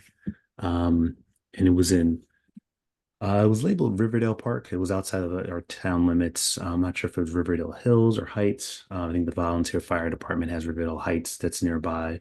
But Enough stands for, to look it up, engaging neighborhoods, organizations, unions, governments, and households. And it's sort of a kind of a 360 approach to addressing community resources and sort of fighting generational child poverty. And it was a fantastic event. I think it was good to hear from both the governor's office as well as the county leaders. I think the Prince George's Economic Chamber of Commerce was there. A couple union reps were there. So really talking about this issue of generational poverty. And I know it's something that we don't necessarily always directly talk about. What are we doing as a town? But when I think of the work that we're doing with the farmers market dollars and some of the other things, we're really sort of talking about this. How do you address these issues? And every dollar counts, really, and it really does. And so it was encouraging. It made me think, at least, what from our town can we do even more to sort of support this generational like breaking the generational child poverty in our community. And so I think some of that is everything from how do we find more spaces that kids can sort of play safely, as well as food security, housing. And so we know housing is definitely a big issue, and we've talked that it's already come up in numerous things throughout this meeting today as an example. And so it was I encourage everyone who doesn't know to read more about the act and reach out to our local District 22 officials if they have any questions or concerns about it. But I think it's super important that we continue to always think about the least among us and the most vulnerable, and what we can do from this body to sort of impact in the positive change in folks' lives. And with that, I'll leave the rest of my time. Thank you, Councilmember Inyang. I appreciate you attending the meeting as Councilmember Lingua and I were not able to do so. So appreciate that. Councilmember Mejia. Councilmember Mejia is still with us? I do not see her, so we'll move on to Councilmember Callan. Hello, Mr. Mayor. How are you? Very good, thank you. Now, I have 2 points to make here. The making 3 is my own personal. First of all, please, I would like you and the town manager to talk to Mr. Roberto Morales, because I have explained to him many times, but he's not comprehending. He said the people that went to do that sidewalk construction, they put a lot of rubbish in his place.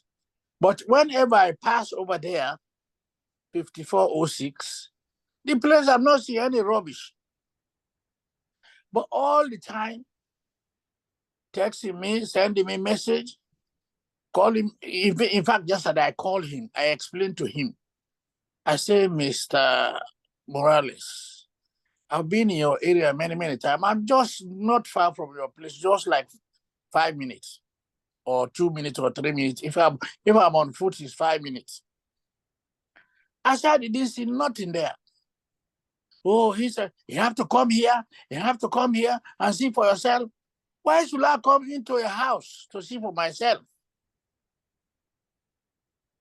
So please, I said, look, I brought your case before since last year. Then they said they're going to look into it. Then you said you talked to the mayor, you talked to the town manager, they don't care about you. You call the police don't care. Now I don't have no resting time for him. So please, Mr. Mayor and the town manager, please, I would like you to call this man and tell him that I have passed his message to the mayor and council and the town manager. Let him stop bothering me. That's number one. Number two, I see they open the barricade by 54th place, where they want to build that park for playground for the children. But I meant to learn that there's some problem in that area. And it is something that I mentioned before, right? This is a shopping center. This is a playground. These people, they have their trailers, which bring in food and vegetables. So I did mention that before. Let's see and study this place. It is now that the people that have these shopping centers, I read the letter in our official message box. So they're bringing something to us. I don't know how I'm going to do that, because that's my own word, word 6. So that's number 2. Say, okay, it's a 4 points. Number 3, the Bank of America is moving from the Riverdale Road to Boston Market. It's moving from Riverdale Road here to Boston Market between East West Highway and Kenwalt Avenue. So the Bank of America is moving. So for you to know, and the town manager and council members and staff, the Bank of America at Riverdale Road is moving to Boston Market. Number 4, the month of Ramadan, I'm a Muslim, is starting on the 11th. And we have to go to the mosque. There we break our fast. We're going to pray there until sometime we'll leave there like 12 midnight to come home. So I don't know. I'm going to miss like 2 meetings or 3 meetings. So I don't know how you're going to do that for me, Mr. Mayor, because we start on the 11th. We don't have to finish until April 13. So in between any meeting there, I think I have to miss it. So that's why I'm informing you now, ahead of time. Thank you, sir. Thank you, Councilmember. Would you like me to respond to the items in your, Mr. Dorsey, you have a comment? Go ahead. I'm sorry, I was waiting for public comment. You can go ahead. Okay. So, Mr. Morales, if you can give me his contact information, send it to me via email or text, then I will be happy to reach out with him to let him know that you have pled your case. I will try to swing by there next weekend to look at his yard myself, just to lay eyes on it. I believe I went by and looked at it and also didn't see any indication of trash or rubble or anything like that in his yard after the initial complaint, but I'll go take another look and hopefully staff can get over there perhaps tomorrow and take some photographs. I will send you his number. Okay, thank you. I missed one of your 4 items. I hadn't been taking notes. Regarding Ramadan, I believe that the council will be happy to excuse your absences during that. We are very respectful of religious traditions and not wanting to trample on them. So you can have an excused absence for those evenings. There will, I believe, be some budget hearings during that time frame, and so those are during the day. I hope you can attend those. But again, if not, we can do so. And we will try the recordings of the meetings are of course available very quickly. And so if you wish to, you can watch the meetings that happened while you were in the midst of religious observations. The third item you brought up is the 54th tot lot, noticing the closure and reopening. That's going to be discussed under new business this evening, I believe. And so we can discuss that at great length there. And what was the 4th item? Because that's the 4th one is Bank of America is moving from Yes, Riverdale to Boston Market. Thank you. I've been aware of that for several months. I believe that they found a place where they can access more business, more people can pull in and out. It's a very car-oriented place, but I've been aware of that, and as a private entity, they're allowed to move, and I think that they have grown tired of the Purple Line construction and perhaps feel that the Purple Line station will not help them out. So they, yes, I'm aware of that, but thank you for bringing it to our attention. I think that I might have mentioned that in some report a few months ago, but maybe not. So those are my answers, and I look forward to receiving Mr. Morales's contact information and being able to swing by sometime soon. So thank you. I will send it to you. Thank you so much.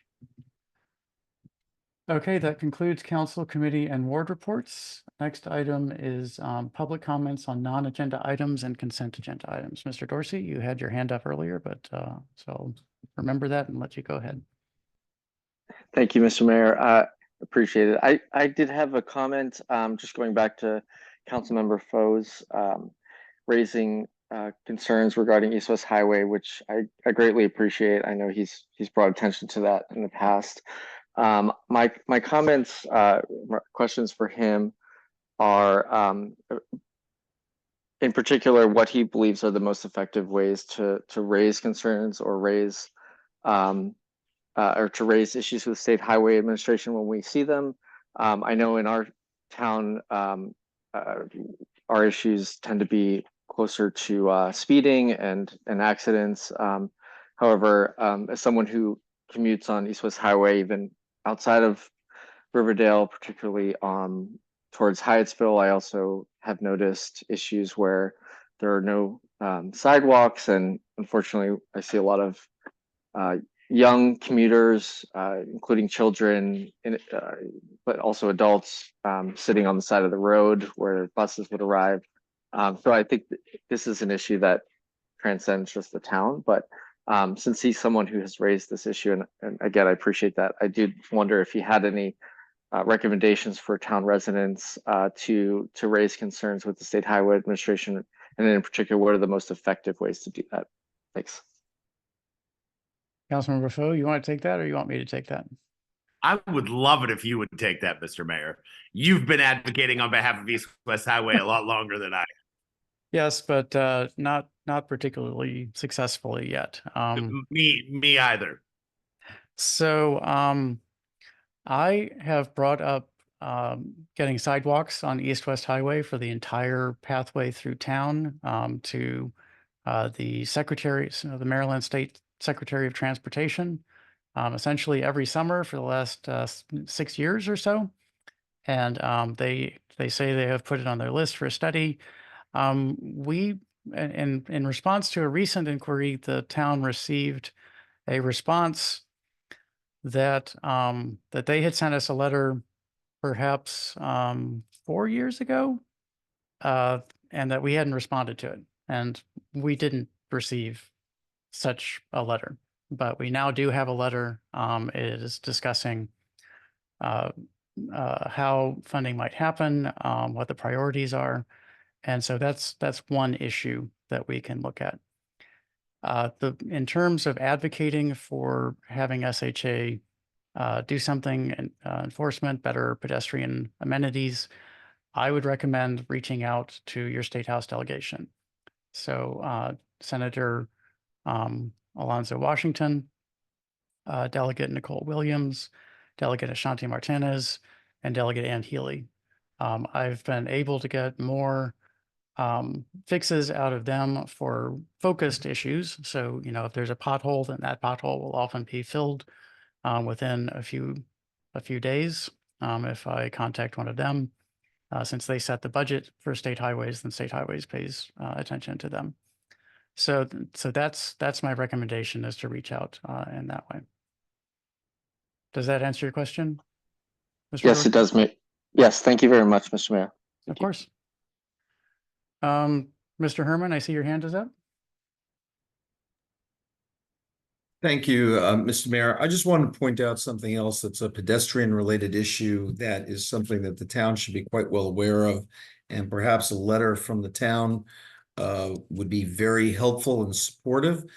In the Purple Line development, it's been brought to my attention that there are no sidewalks that are proposed for the east side of Kenilworth Avenue, only on the west side of Kenilworth Avenue, which, especially with now the development of the new Bank of America, which is now a commercial user on that same side, which will be another pedestrian. If you look at the pedestrian utilization of the current Bank of America, you'll see that this could be a potential horror show.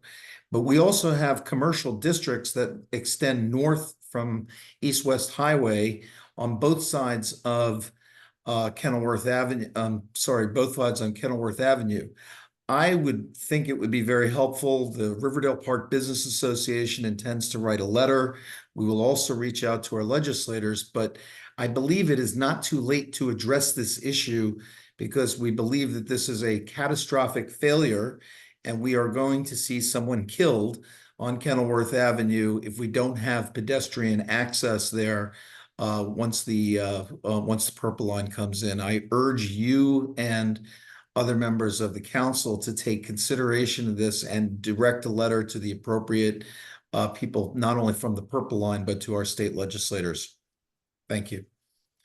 Thank you, Mr. Herman. I think you know that the east side of Kenilworth, where the Purple Line is not inside the corporate limits of the town, but we can definitely reach out. I think it's close enough that we have residents there. So thank you for your suggestion. And I believe at the corner of Kenilworth and River Road, so at the far northern end of the area you're talking about, there actually was a bicycle fatality within the last few years. And so it's not that it might happen, it's that it has happened. And so I agree. I believe that there is a piece of legislation, one of the 3,000 being debated right now, that requires an upgrade of sidewalks within the Purple Line project, because the sidewalks even on the west side are not high quality. And so we would definitely support that piece of legislation and that initiative. Thank you. Are there additional public comments?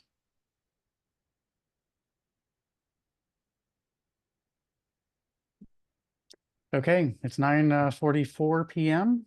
let's go ahead and dive into the legislative section of the meeting. First item is the consent agenda, 2 items into the consent agenda. May I please have a motion to approve both items under the consent agenda? So moved. Second.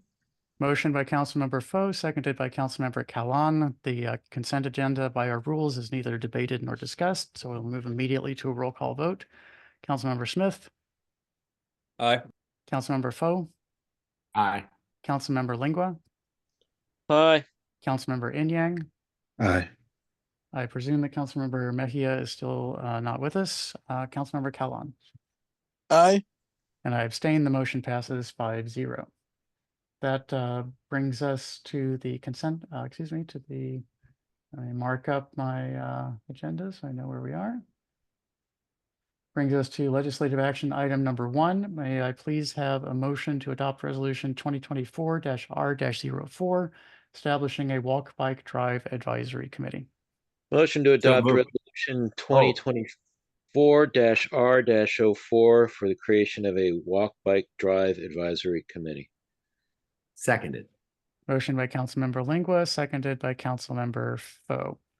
Can we have a staff presentation on the resolution? Director Barnes, could you handle that? Certainly, I'm happy to. Good evening again, Mayor Thompson and members of the council. At the last meeting, we discussed some revisions to the Walk, Bike, Drive Advisory Committee, and we believe those revisions have been incorporated into this version of the resolution. We made sure to include information about the educational institutions. We clarified some language in that regard. We made sure to cover some other just details and how the committee would operate as far as establishing rules of procedure and reporting and things of that nature. So we believe all of the comments from the last meeting have been incorporated into this document. Thank you, Director Barnes. Is there any council discussion of the motion to adopt resolution 2024-R-04? Are there any, seeing no indication, are there any public comments on the adoption of resolution 2024-R-04?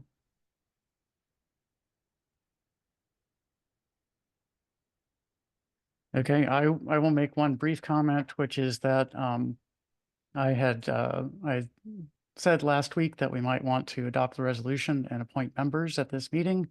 It was pointed out to me by staff after the meeting that we have not formally asked people to apply for memberships. We have asked for expressions of interest, and many people did submit letters of interest, but we haven't asked for applications to this. So to this committee. So I will move very aggressively to staff the committee and hope to have some answers as quickly, or some recommendations of who should be on the committee as quickly as possible. So members of the council, please reach out to me if you would like to be a liaison to the to this committee, and we can discuss that. That is all I have. Any additional questions or comments before we go to a roll call vote?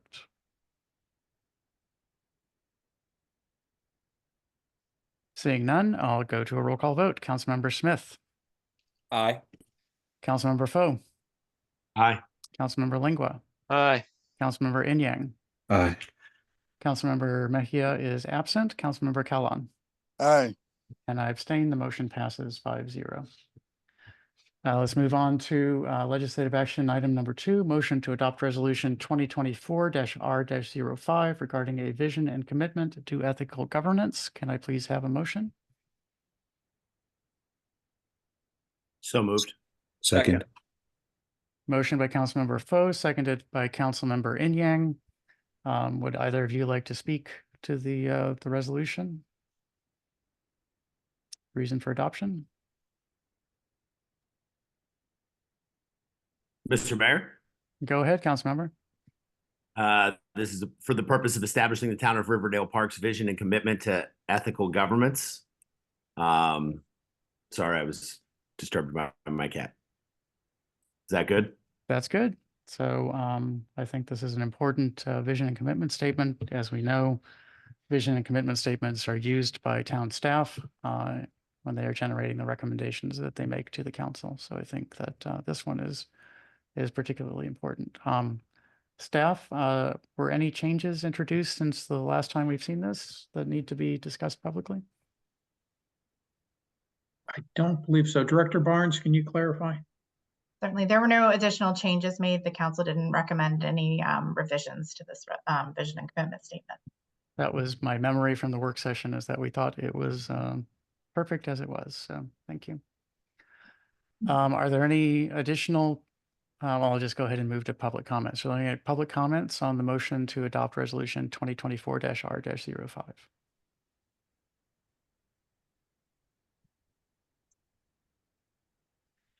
Seeing nobody unmuting, no hands up, I will move to a roll call vote. Councilmember Smith. Aye. Councilmember Foe. Aye. Councilmember Lingua. Aye. Councilmember Inyang. Aye. Councilmember Mejia is absent. Councilmember Kellon.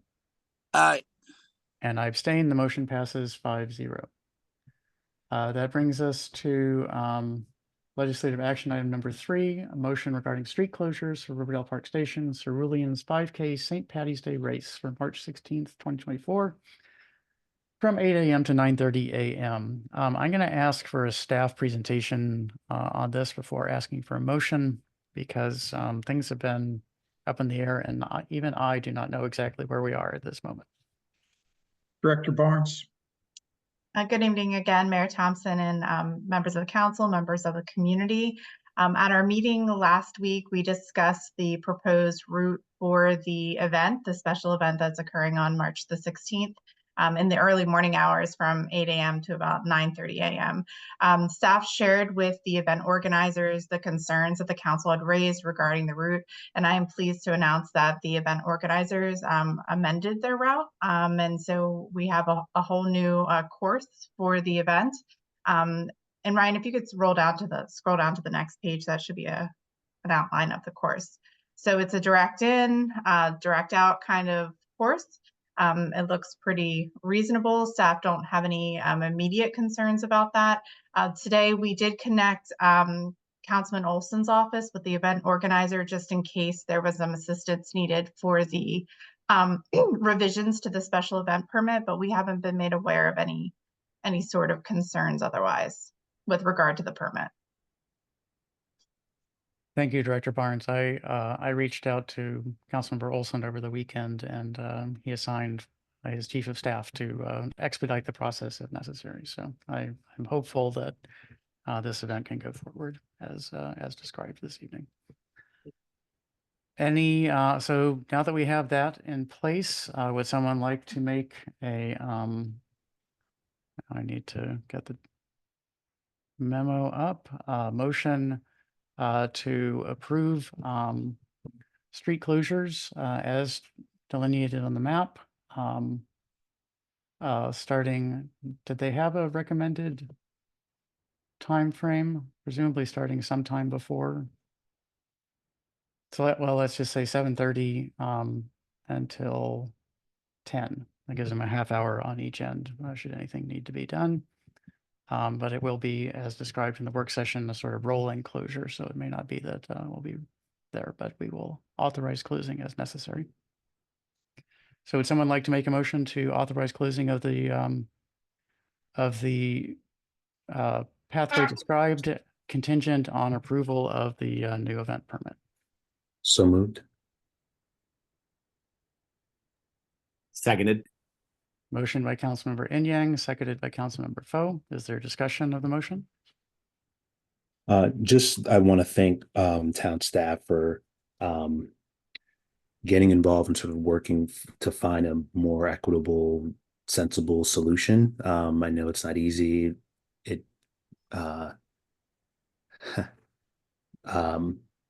I think we'll be more prepared for next year when it happens in terms of like, what this route is and how to move forward. I think hopefully it's a learning experience for everyone. So just really appreciate staying on top of it and making this, I think, a safer route for all involved.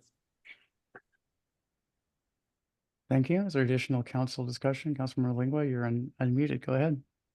Thank you, Mr. Mayor, and I would like to say that I think the Department of State is missing a fine employee in my colleague from the Fourth Ward.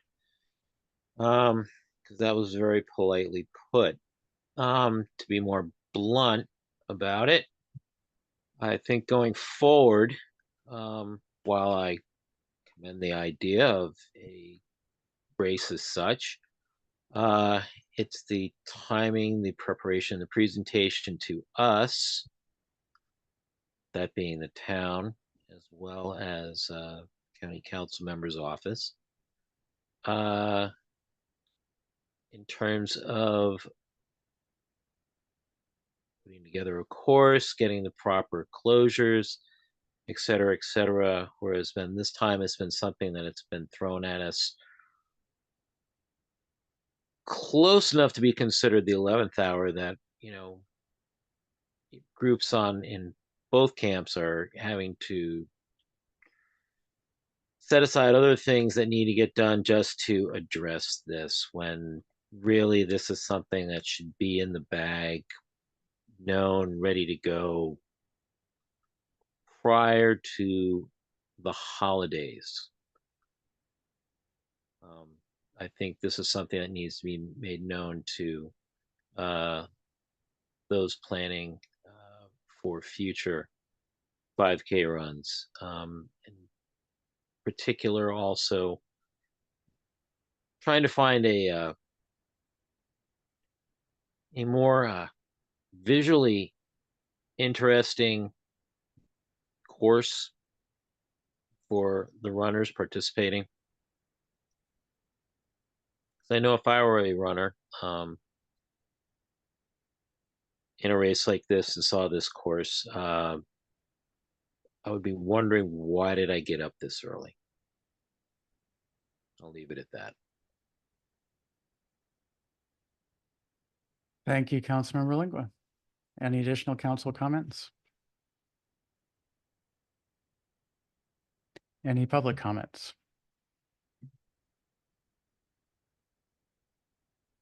Okay, no more comments. I'll move the motion to a roll call vote. Councilmember Smith, Aye. Councilmember Foe, Aye. Councilmember Lingua, Begrudgingly, aye. Councilmember Inyang, Aye. Councilmember Mejia is absent. Councilmember Callan, Aye. and I abstain. The motion passes 5-0. That brings us to unfinished business. Review, item 1, review of vision and commitment statement, best practices, technology, and data.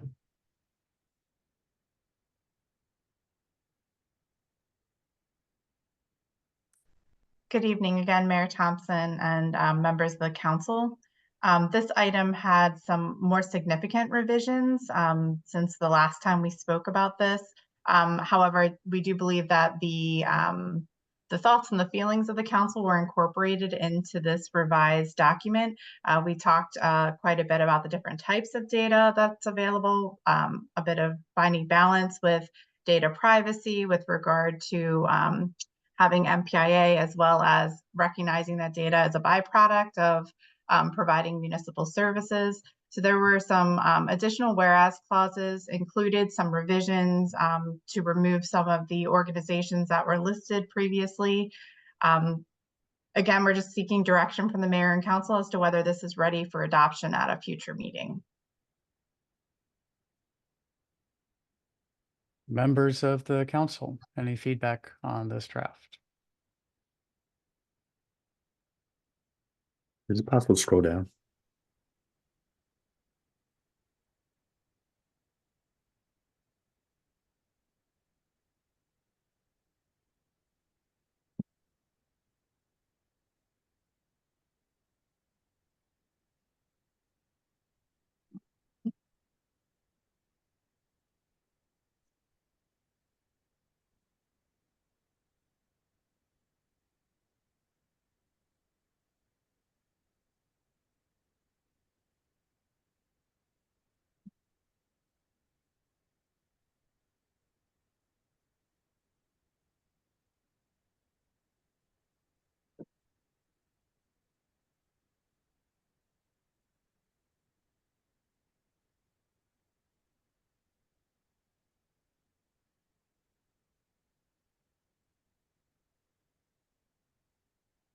Any feedback, council member?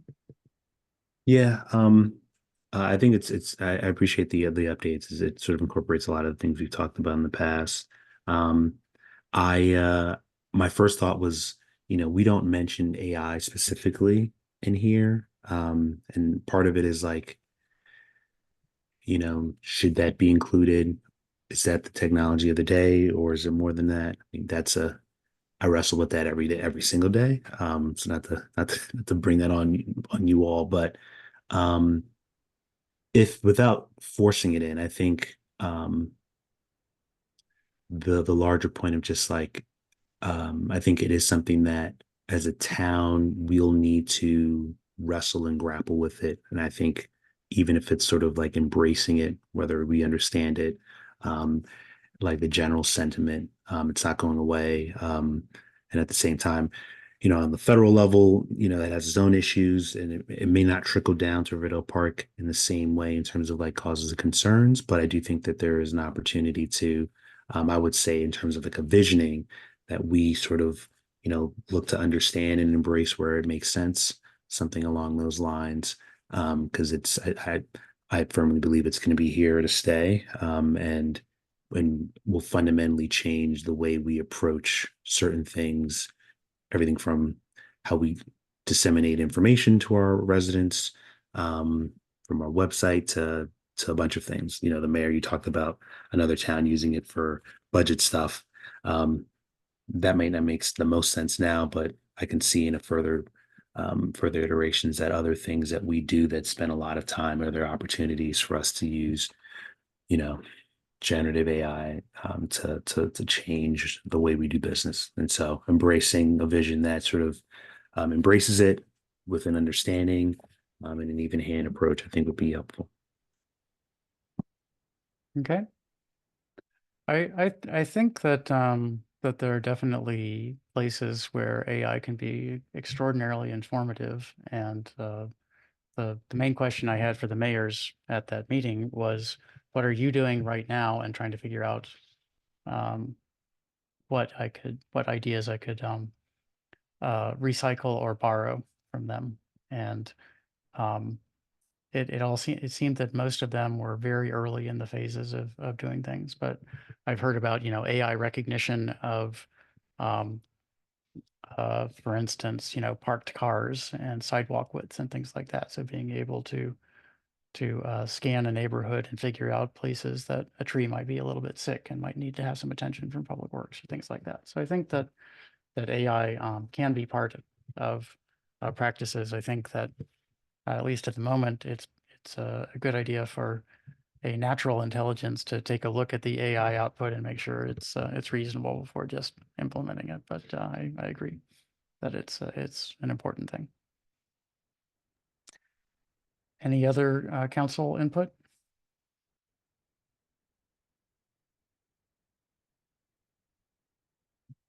Thought I saw somebody unmute there. Okay, It would Councilmember. be Mr. Mayor, but I decided to spare everyone my jokes about the movie Terminator. Okay, very good. I was just going to suggest that. Never mind. Sorry. Okay, so the one thing that I think we can just slip maybe another few words in here is seeking out expert advice. So there's not, we do that all the time. We invite our engineering firm to come in. We get best practices and data from the town attorney. All these things are very good. So I think seeking out expert advice is can slip in there. And I don't think that's going to be a major change, but I think that would be a good thing to add. Any public comments on the vision and commitment statement on best practices, technology, and data?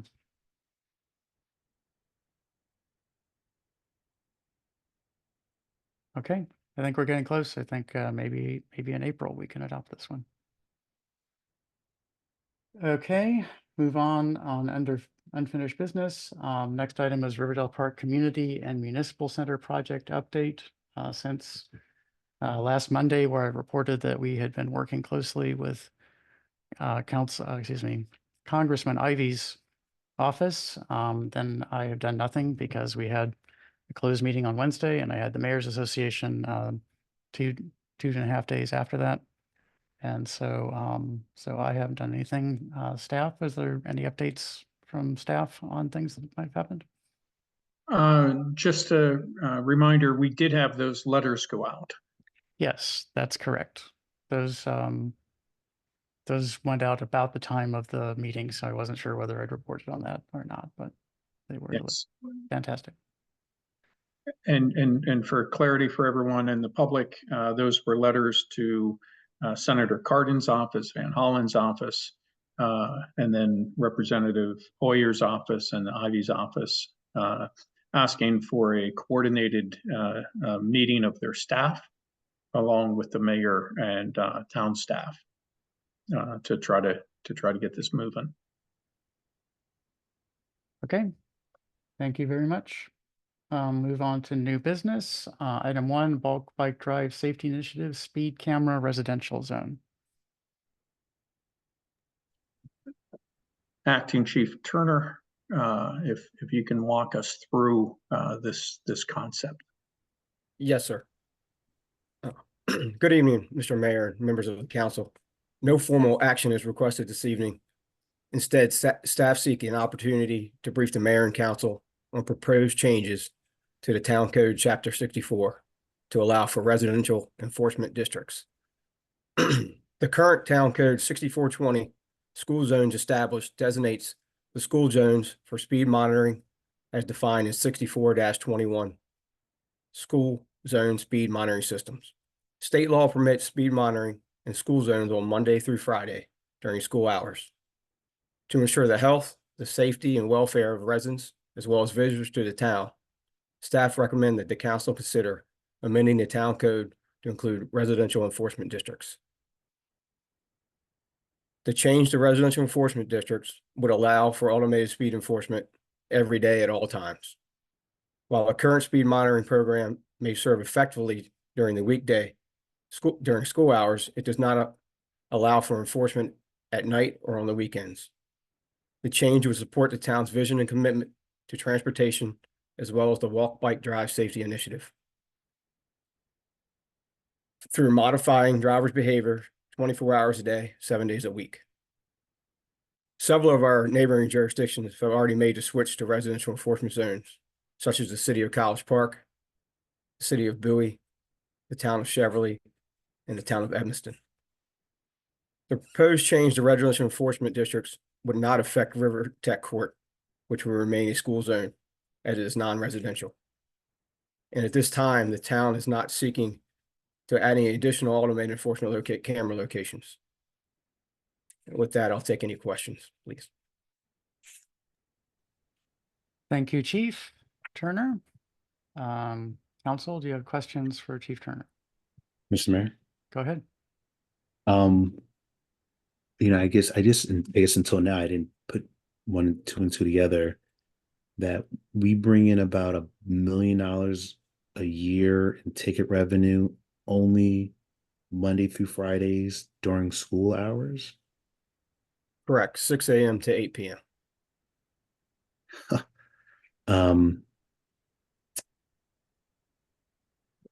Yeah, that's shocking. I think, and then you mentioned that sort of River Tech Court wouldn't change.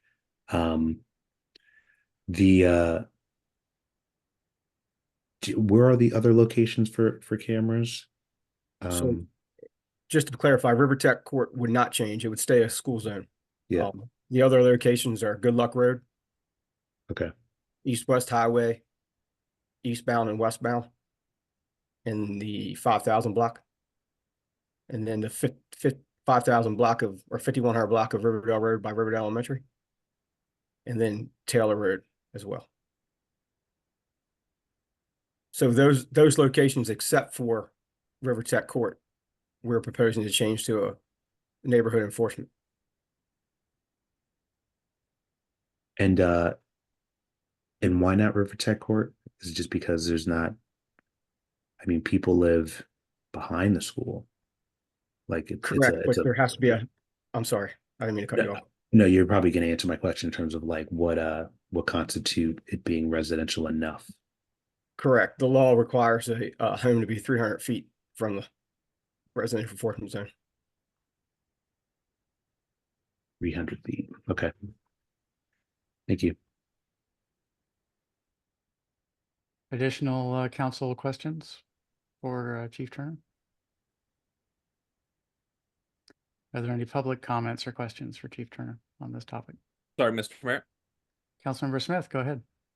Oh yeah, I think we might have covered this before, but just in case I'm misremembering, have we seen the number of citations issued in these enforcement districts or any of our enforcement district or anywhere where we have automated enforcement decrease since we've begun that automated? Yes, sir. I believe it's down significantly this year. In every location except for Taylor Road. I think that's just up a little bit, and that's probably due to the cut through traffic from construction. But River Tech Court is down significantly. Okay, thank you. I can also answer that question with a broad historical statement. Councilmember Lingua in chat let me know that he was unable to continue attending the meeting. He had a medical issue of some sort, and so he's gone. He would otherwise bring this up himself. I'm pretty sure that the first year that the speed camera operations were in effect, we saw an enormous income, such to the level that we had to cut a pretty large check, perhaps $1 million, to the state because of limits on what we were allowed to pull in from the speed camera program. And we saw consistent drops every year thereafter. So second year was lower, the third year was lower than the second, the fourth year was lower than the third. We saw consistent drops until the start of the COVID pandemic, at which time there were fewer people on the streets for a long time. And then when people got back, then revenues spiked up. We would tend to see an uptick in the rate of tickets when the school year began at the University of Maryland for a few months, and then they would learn that the cameras were there and slow down. And so the overall during the year revenue stream appeared to show that people were learning and slowing down because of the cameras. So just wanted to bring all of that information in. Thank you. That's helpful, Mr. Mayor. I do wonder though, that raises another question for me, is if expanding or altering these enforcement zones the way we're talking about, does that have the potential to put us in the place again where we're having to cut a check to the state? And I understand that would be out of that citation revenue, that it's not coming out of our budget, but exactly. Yeah. Mr. Town Manager?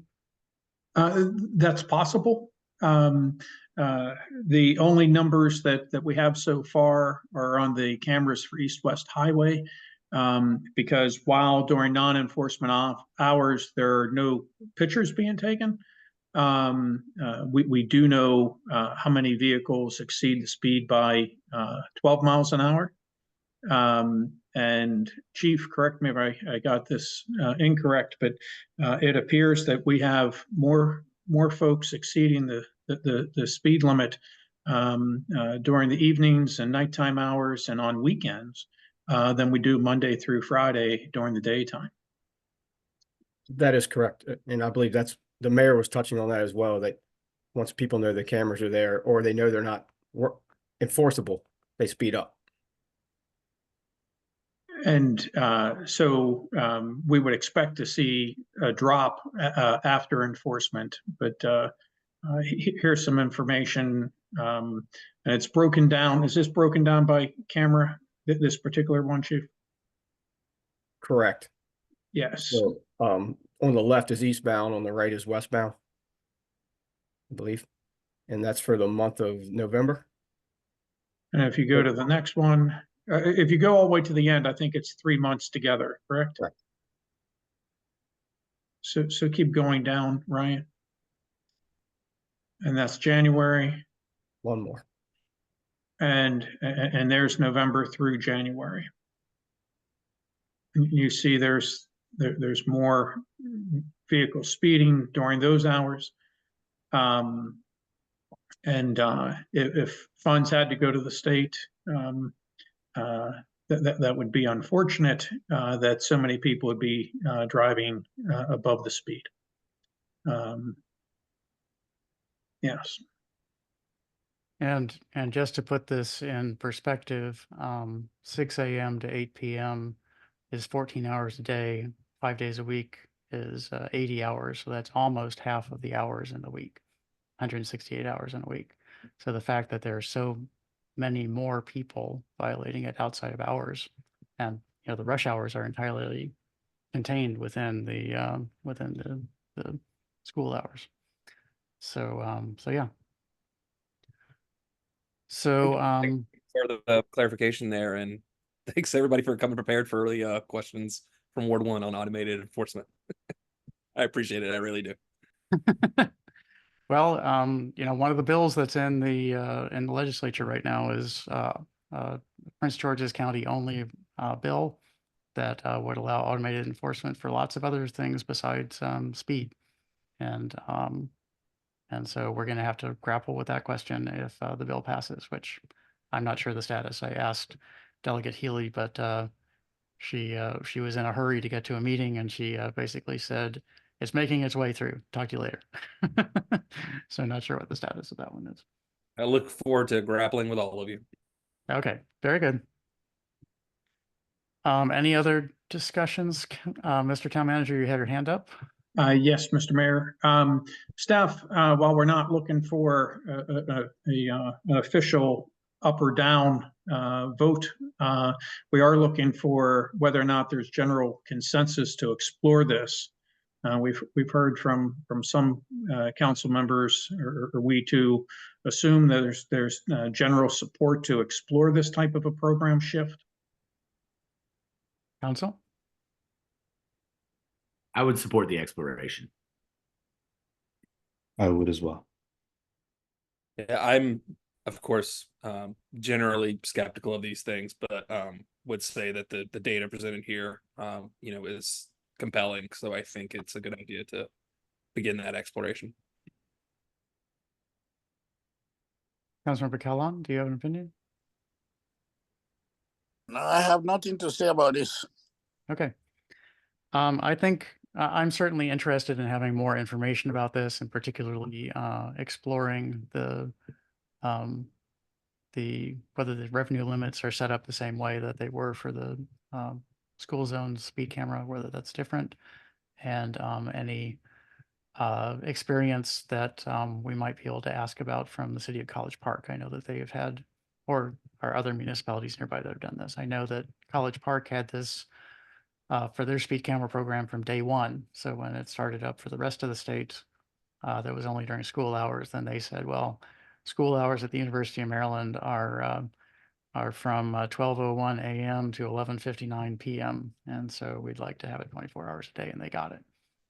So we can ask them about their information about people learning and people slowing down and whether it's been effective. So I would appreciate answers to both of those questions. Staff can research it. And we will, Mr. Mayor. We'll put this back on the work session at the end of the month. Fantastic. Thank you. Any public questions or comments on this presentation before we move on?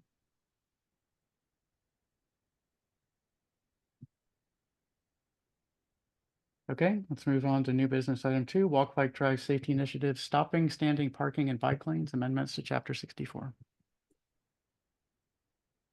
Good evening again, Mr. Mayor and members of the council. Again, no action is requested this evening. Instead, staff is looking for the opportunity to brief this council on need for amendments to Chapter 64 of the Town Code prohibiting stopping, standing, and parking in bike lanes. In support of the town's vision and commitment to transportation, and more specifically to the town's Walk Bike Drive Safety Initiative, town recommend the following revisions. Under 64-6, stopping, parking in specific places. We would like to add a section in any designated bike lane, as well as in 64-10, where prohibited parking, when a sign prohibits parking or and add or standing to the amendment as well. And then again, in any designated bike lane as a proposed. And I would believe this this type of change would make it easier for us to enforce parking in bike lanes. And I'm here for any questions. Thank you, Chief Turner, sorry. Is That was there? a long time ago, Mr. Mayor. Yeah. It's getting late. So, Chief Turner, are there any questions for Chief Turner about the proposed changes to Chapter 64? Councilmember Smith, go ahead. Yeah, geez, I lost my train of thought. I'm sorry. Okay, I'll move on to Councilmember Inyang, and hopefully you can find your train. Go ahead, Councilmember Inyang. Yeah, I think it's a great idea. Obviously, I think we want to encourage people to use biking as a mode of transportation. We need to, actively protect them, whether it's protected lanes, but I think even enforcing parking, standing in bike lanes, I think is super important. My question is around, is it safe to assume if it's painted on the road with the little bike sign that it's a bike lane, or is there like an official list of like these are official bike lanes and not? No, I believe once and correct me if I'm wrong, Mr. Town Manager, if the change is made to the code and it's, the sign is designated a bike lane, then it's enforceable. And I agree with Chief Turner that I think that the difference would be if it's a sharrow on the road and it's a shared lane. So if we have a road that's shared with vehicle traffic and bike traffic, I don't think we'd be able to do that unless it's by an official sign. But if it is a designated lane with lane markings, then I think it would be applicable. Thank you. Councilmember Smith. Thank you. Getting back on the train here. Do we envision this as a like an active enforcement thing, or is this like, I know a lot of the things in town are appropriately so, we don't really enforce unless someone calls in a complaint. I'm wondering where this falls on that continuum. I feel that it would be actively enforced. I think things are probably enforced that you don't realize that sometimes people get called on, but like we actively enforce parking in a fire lane or a handicap spot. But generally, we appreciate the phone call because there's more eyes, obviously, than there are us out on the street patrolling. So a call from a resident is appreciated.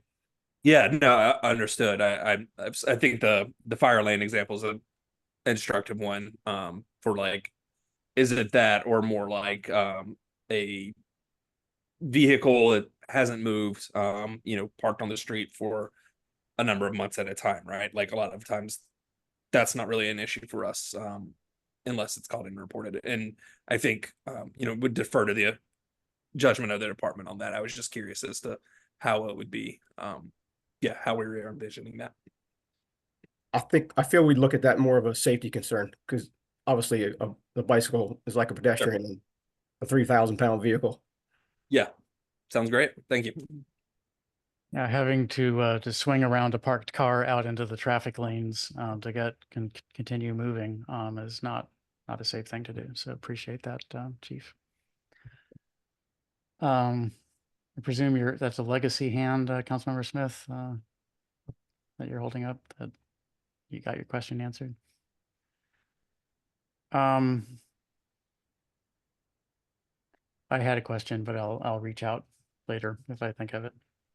So we can just move on. Any other council questions for Chief Turner? Any public comments or questions? Yes, I have a question, Mr. Mayor. Go ahead, Councilmember Callan. Yeah, I want to ask our acting chief.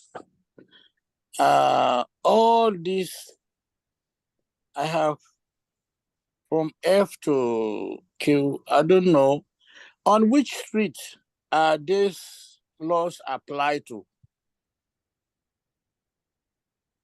On which of the streets these laws apply to, Mr. Chief? So these laws apply to all town streets in chapter 64. If you're talking about the one specifically we're talking about right now, it only applies to parking or stopping or standing in a designated bike lane. But all of the sections apply to all the streets in town. If that answers the question.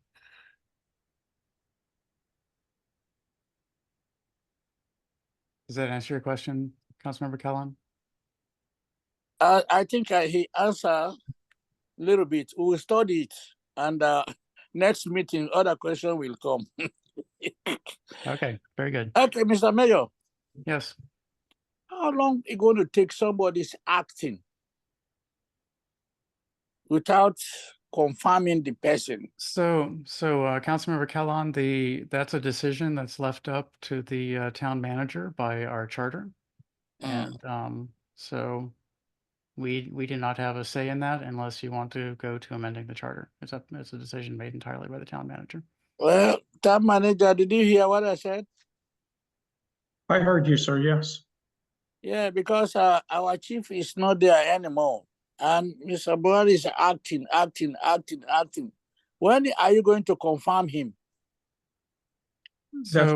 That's not a Yeah. question that I'll answer in a public forum, Mr. Mayor. Thank you, and I'm going to mention that this is not germane to the topic we're discussing, so you're out of order. Okay.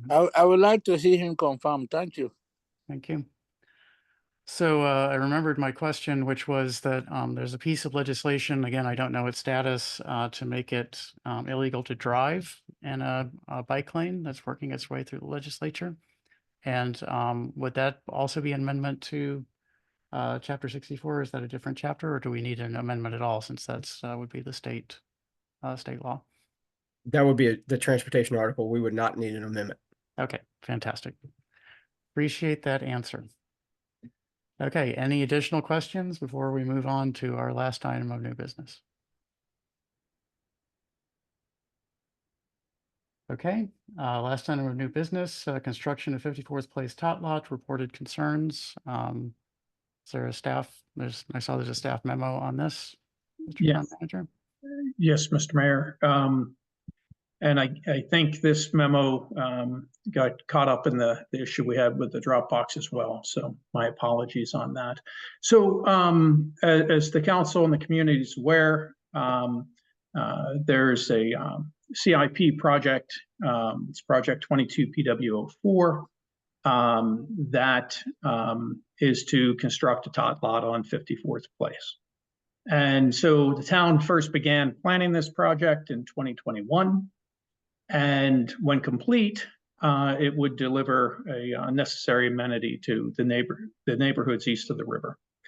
And we have received what I would call 3 concerns from an adjoining property owner regarding the project. And the concerns are that notification was not sent directly to the adjoining property owner, that construction of the tot lot will negatively impact delivery operations at the shopping center, the existing businesses, and that construction will restrict passenger vehicle access from Riverdale Road to the existing businesses. And so briefly from staff, a separate and specific notification to the adjoining property owner was not made.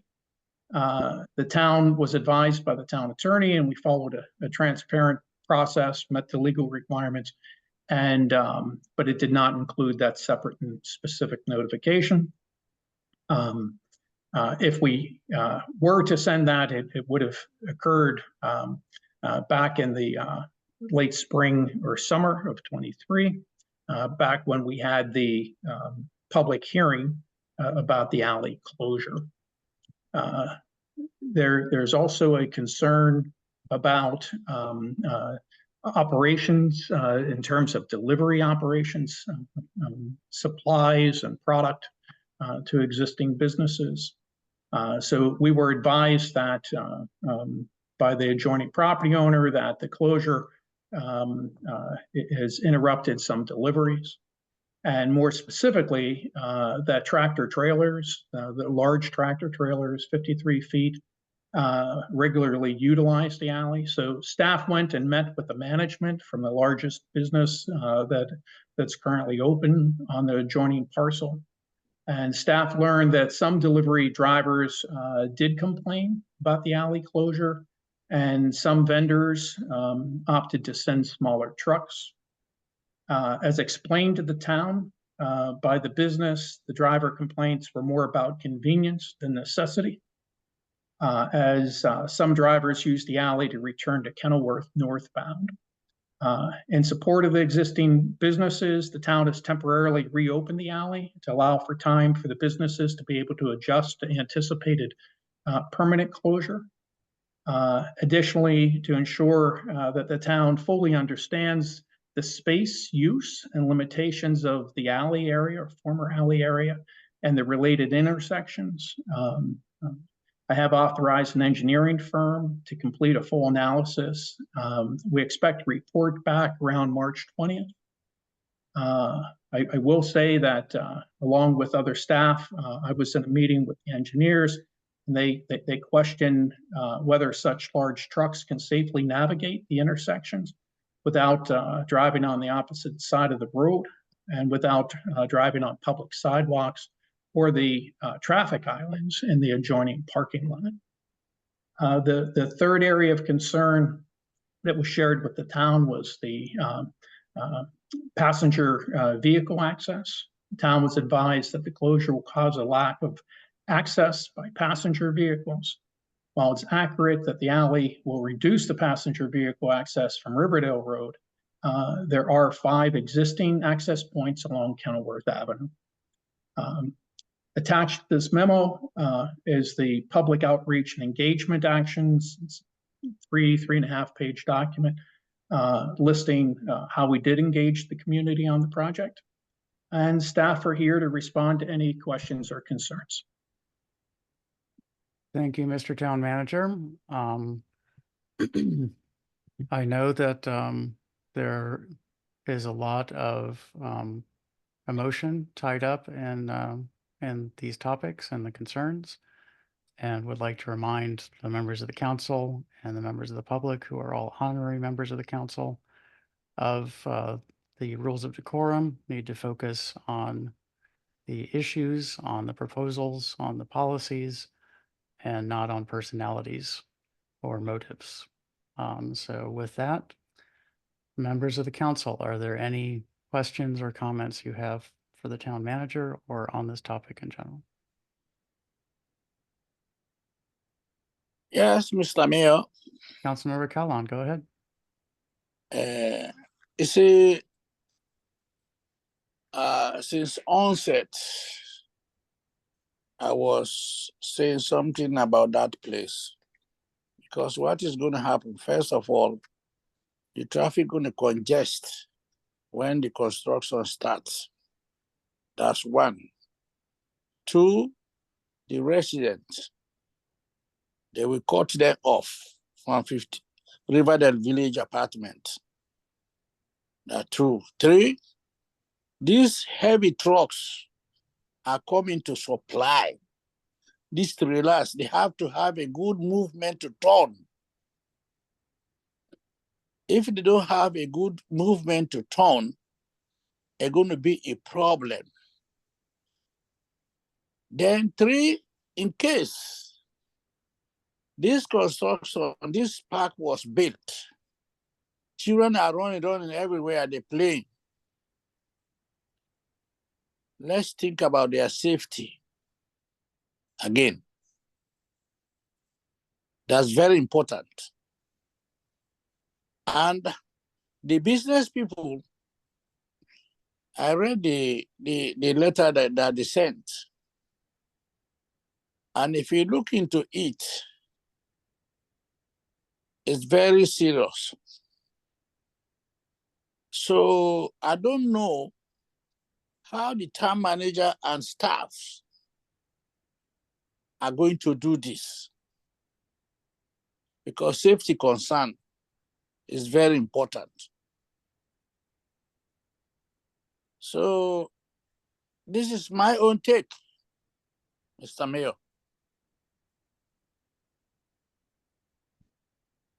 Hello? Does that conclude your testimony, council member? Yeah, that's my own take. Okay. Yeah, because this is confusing. All right, thank you. Thank you. Additional council comments?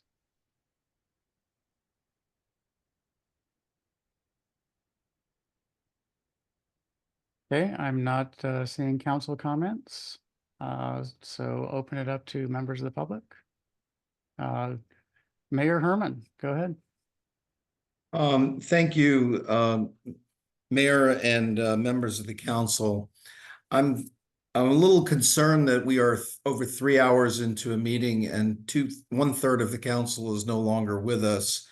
And I find it's very disconcerting because I really need to address the entire council, but I'm going to do my best. My name is Michael Herman. I am the attorney for the owners of Plaza del Alamo, Vivian and Charles Shee.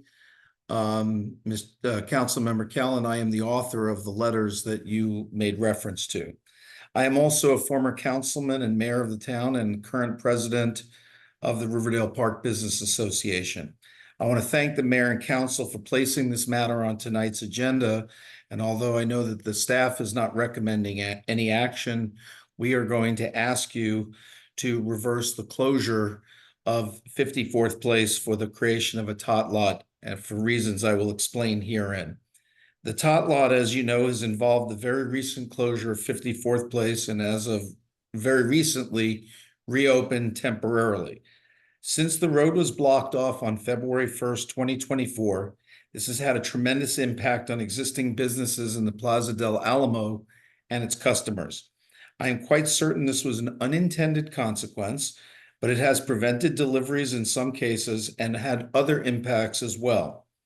My comments tonight here are follow-up to 2 separate letters that were sent to the town, the first on February 9th, 2024, and the second more detailed letter on February 20th of 2024. I also had an in-person meeting with the town manager and mayor on February 21st to discuss the situation.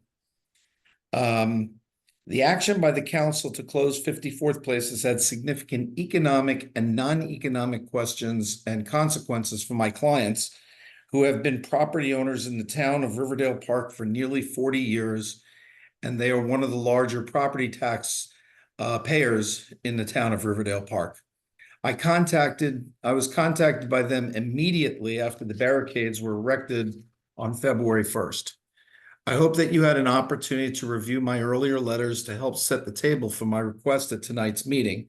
And I understand that the letters were sent to the council members in advance, and I thank everybody for that. Let me lay out the various issues succinctly if I can. My clients own the only properties accessed by 54th Place. They own a vacant lot and the shopping center. The vacant lot is the 1.8 acre parcel that's adjacent to 54th Place. When the vacant lot had a house on it, the rear driveway was accessed by 54th Place.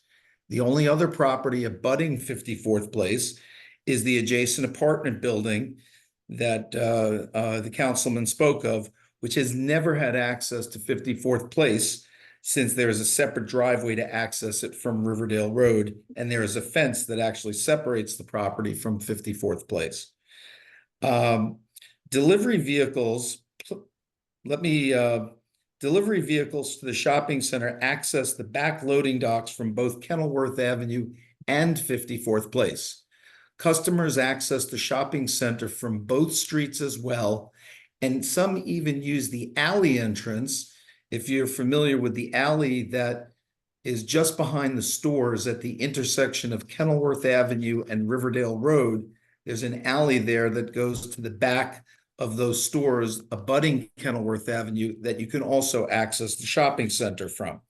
Since the closure of 54th Place, there's been traffic backups in that alley that have prevented smooth access on and off Riverdale Road. And I saw this backup and I have photographs of it as well. Access via 54th Place has always been essential to the shopping center, and it has been on every plat that I've seen of the property going back more than 50 years. First and foremost, while the town may have been planning a tot lot for 54th Place, at no point were any adjacent property owners notified of the intentions to build it or to close 54th Place. And I appreciate the attachment that was put up. Can we remove the attachment, or does that need to be up while I'm talking? Thank you. What I would say is that I know that the town manager has indicated that there have been efforts at public notifications, but let me say that he acknowledged that the property owners were never notified of the intentions to build on it or to close 54th Place. Under Prince George's County law and state law, if the county or state, whichever owns the road that's in question, must notify abutting property owners individually in writing if there's an intent to close a road. It's written in county and state law. This is done to ensure that there's adequate notice and an opportunity to object for those impacted by the closure, so that the decision makers, the county or the state, are not surprised when they move forward with a proposed closure, and there had been notification and opportunity to hear of objections. In most cases, the county and the government, either the county or the state, also erect signs to notify property owners and the community of its intentions prior to taking any action to closing a road. This is even before any decision is made. That is why when it's at the proposal stage, these requirements are written into state and county code for two reasons. One, obviously, to make sure that there's a process, but two, it's also involving best practices to avoid lawsuits, to ensure that impacted people have a known vehicle from which they can express their comments and concerns. Both state and county law require written notice, public posted hearings for objected parties to be heard prior to a decision to close. Not a notice in a local newspaper of record, but individual notifications. It is absolutely true that the town code is silent on this. And while there may have been a public Zoom meeting discussing this and a reference in the town crier, as you can see there were 2 members of the public attending tonight's meeting. And I think that's emblematic of many of the Zoom meetings, that members of the public are frequently not in attendance at these hearings. So many do not know or have adequate information of it. But certainly business owners who are adjacent property owners may not receive the town crier. They may not be regularly looking on the town email, or not the town email, but on the town's website. But business owners are running businesses, and that's one of the things that we want them to do effectively. But here, had there been a letter or email to my clients indicating what was being proposed, they would have immediately contacted the town to express their concerns. The problem here is that nobody took the time, or quite honestly, no one even thought that it was a good idea to notify parties of the properties adjacent that there may be a problem in the future in accessing this road. And I understand from the mayor and council and from the town manager that we say that we are business friendly, we're open for business. This was not a business-friendly initiative. If the town has an issue with this property owner or with the shopping center, I receive phone calls routinely from the town. We receive nothing. This is not to cast aspersion on the town. I want to be clear about that, and I appreciate your comments, Mr. Mayor. But I want the town to understand why the Shees feel that something was done without their knowledge, and telling them that this would have been so easy to have made notification, but nothing was done. They got notice that the town blocked the driveway and put up the electronic sign about the closure. Nothing was posted in the area prior to the hearing to close the road that occurred last summer. We're asking the town to reverse the closure of 54th Place, to once again open it and to move the tot lot to a different location. The closure has diminished the value of a business property that relied on continued access to properties by 54th Place. I have suggested that there might even be legal implications related to that of diminished property value, but I don't even want to begin to, sort of go down that path, because I hope good public policy might direct us in a different direction. While we know the tot lot is a public amenity that is desirable, we believe that there is a better location that would also benefit more children and families, and it can be accomplished on a comparable size parcel that is easier access and can be accessed by more children and families. The location would be on a paper street known as Kennedy Street, between 54th Avenue and the back fence of the office building next to the Plaza del Alamo.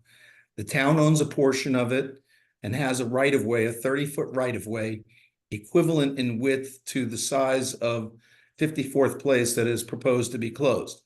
And the Shees own a portion of it. If the town no longer wishes to maintain 54th Place, since it effectively is being used as a driveway into a shopping center right now, we would propose a land swap.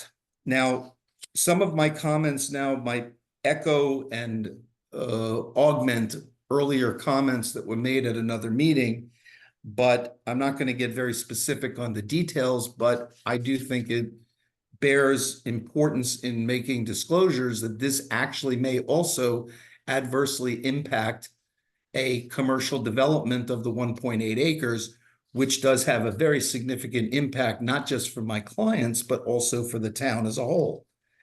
If the town gives up 54th Place as a driveway to the Shees, as it's currently used, the town can get a swath along the paper street with which to put a tot lot that is less than 200 yards from what I believe are 5 separate multifamily properties, as opposed to the current arrangement where it's proposed, which has access, very close access to one apartment complex and is in reasonable proximity to others. I will also remind everybody, and this is a thought, that you were just talking about safety of people. And I ask you to think about this. 3 blocks away from the very location where you're putting a tot lot, 2 children were killed in front of the school, and that happened on Riverdale Road. You already know that people drive fast on Riverdale Road. Riverdale Road is the connecting road to where this tot lot is going to be, and you're going to be having people and children walking along a sidewalk along the road that may be the more dangerous place for them to be. In the alternate location on between 54th Avenue and 54th Place, it would essentially be in the middle of a field. It could be accessed through a pathway, and it would serve other benefits as well. One of which is there's a thing called CPTED, which I know that people are very familiar with, which is crime prevention through environmental design. Under the CPTED principles, if you are driving down Riverdale Road as a police officer and you have to flash down a 30-foot wide corridor to see what's going down 250 feet between and looking at various pieces of apparatus, you have less ability to see what's going on in there than if you go down 54th Avenue or drive down along the Jefferson, I think it's called Jefferson Hall Apartments, and you can literally see the proposed area of a tot lot behind on the paper street of Kennedy Street. You would be able to see it from 2 full streets. That is actually a better access point, and it does really 3 things. It gives better access for the police to see what's going on. 2, it gives you an opportunity to monitor what's going on.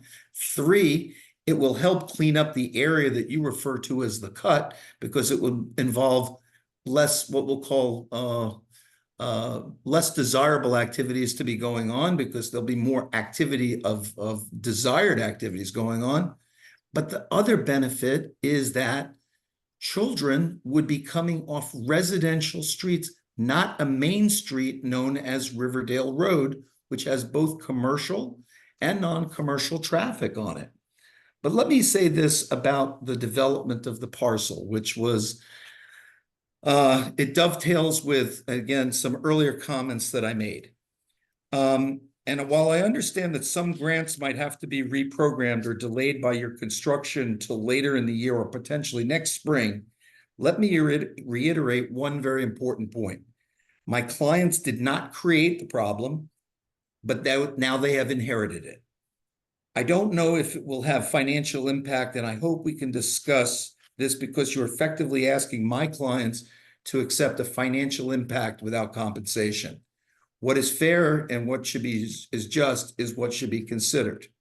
Now, as it relates to the second reason for this potential relocation of a tot lot to maybe it might be a more challenging physical space from the geography standpoint or from the topography, but it is a much more desired space for other reasons, as I previously discussed.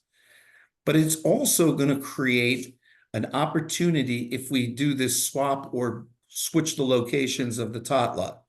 My clients are in the early stages of requesting approval to build on the adjacent lot, which is 1.80 acres. My clients acquired the property some 15 years ago, and there was a house on it that has already been discussed that has been now demolished for a number of years. My clients allowed the lot to be used for even a community event last year that was a festival. Now they want to see the lot developed consistent with the zoning, which is for commercial use. My clients have sought and obtained the approval to borrow up to $6.5 million to build out the lot and expand Plaza del Alamo with some 30,000 square feet of additional retail space. When my clients obtained the parcel, there was their tentative approval at that time that a purple line was going to be coming through the Riverdale area. They waited until the plans and construction were more well-established. And Mr. Mayor, I really appreciate your comments earlier when you asked about Riverdale Park Station and when is the time right for those different developments. Well, the timing is probably right for the 1.80 acres because of the alignment of interests that have come forth now. The time to develop is rapidly approaching as the purple line will be completed and operational, we presume, in the next 3 years, potentially sooner, but we've heard a lot of deadlines in the past. I'm not quite sure, but we do know that we're going to have road closures overnight to build the flyover, and that is located 1.5 blocks from the location that I'm talking about. The past 2 years have created that synergy that might have created what was why making this development is ripe now. With new plans for up to 30,000 square feet of retail, the project is viable and can move quickly. At no point did the Shees, the owners, ever expect that 54th Place would ever be closed. And they operated under the assumption that giving or selling them 54th Place for a nominal fee would always make sense to the town to save the town money. The town would effectively not have to any longer maintain what has become a private driveway known as the access to the Plaza del Alamo. Last year, as I said previously, they received approval for $6.5 million for this development. If the town builds a tot lot at its present location, I want this to be really understood. I don't want to get into too micro with the numbers, but this is very important. If the town builds the tot lot at its present location, the maximum density that they can get within their budget that they have is probably about 24,000 square feet, and it may be even less depending on whether north setbacks are created as a result of the tot lot being put directly on the property line that abuts the parcel to be developed.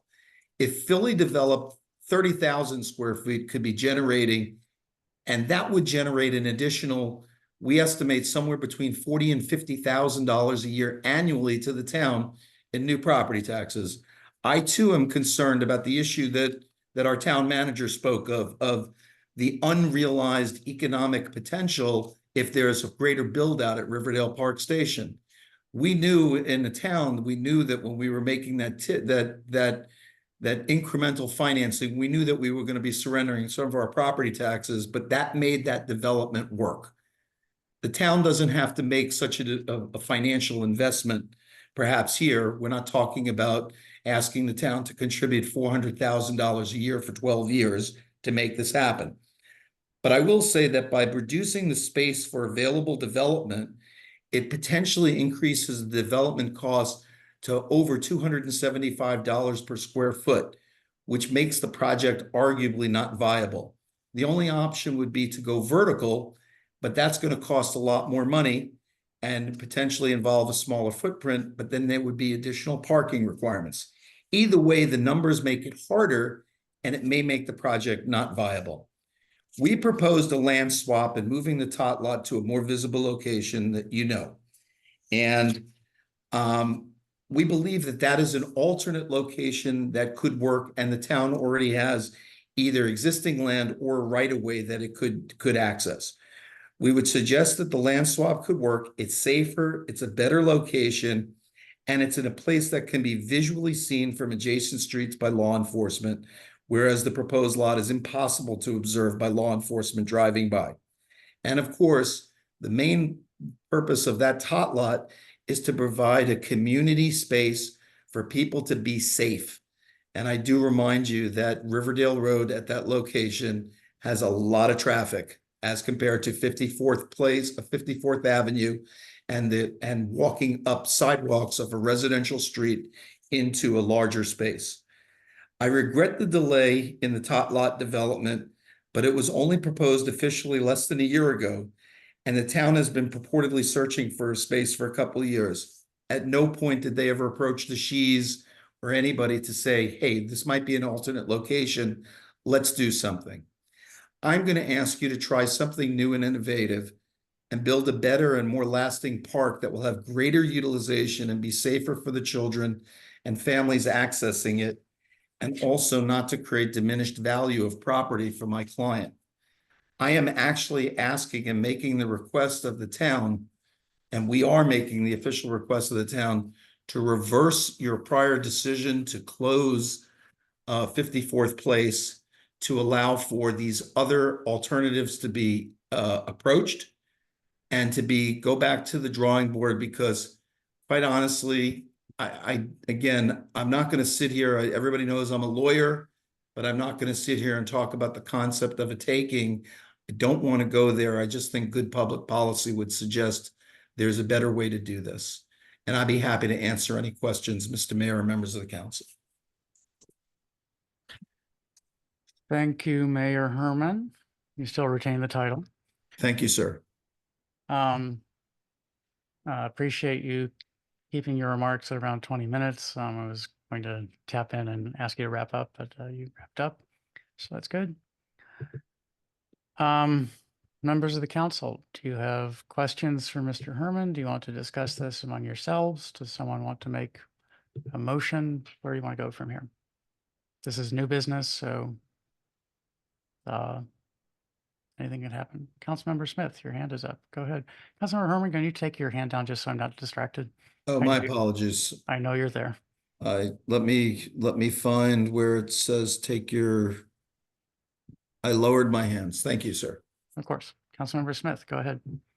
Thank you, Mr. Mayor. Wanted to ask the town manager, there were some figures about the dimensions of a park in the tot lot. I believe we already have, the plans and everything for beginning construction on ours. Do you have any thoughts on how our actual plans align with what was proposed there? I'm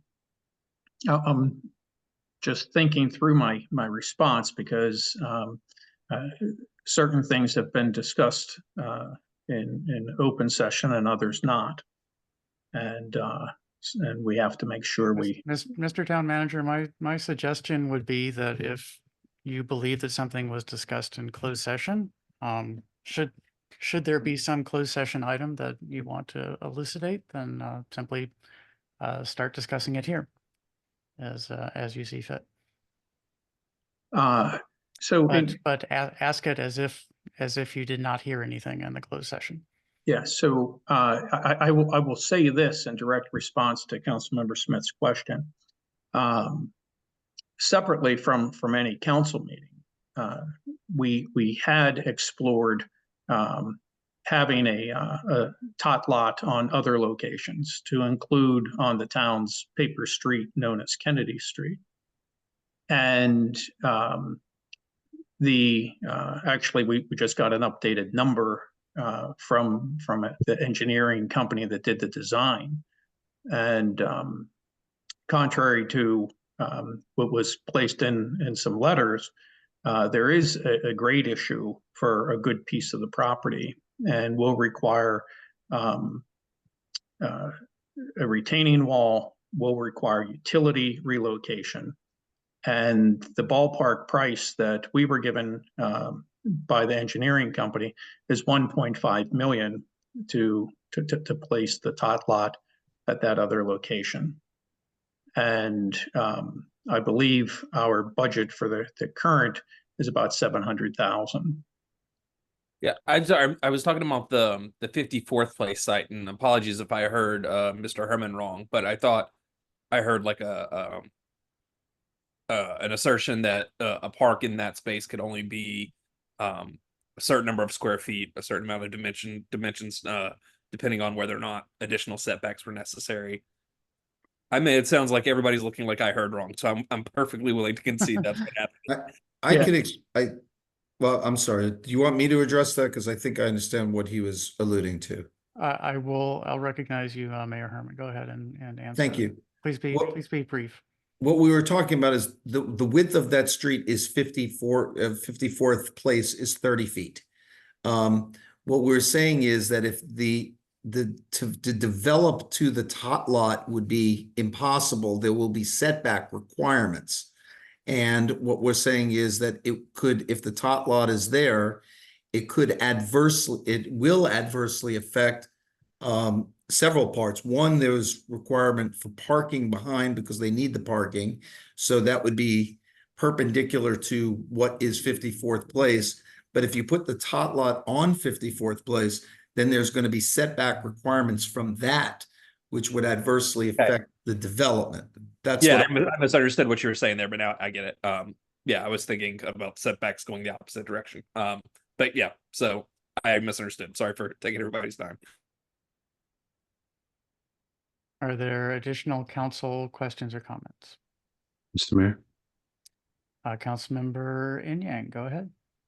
Yeah, I think it's I appreciate the presentation and bringing the conversation in the public discourse. For me, I sort of see it as there are a couple of separate, related but separate issues. I think the issue of should 54th place be closed permanently for a tot lot or open is sort of one question. I think the second question is where are other alternative routes or locations for a tot lot? And then I think the third was what you mentioned, Mayor Herman, about the selling or giving the 54th place from the town, so transferring it over to the development owners.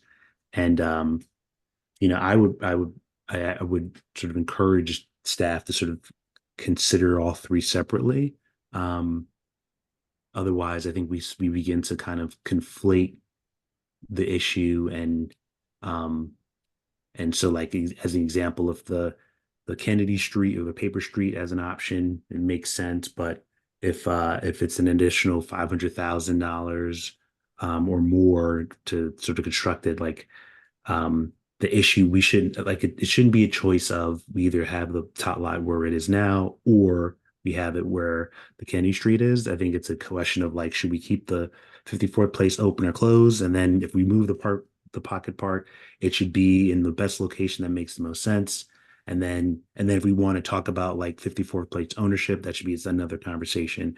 I think if we try to group them together, we run the risk of I think rushing or sort of making a decision where,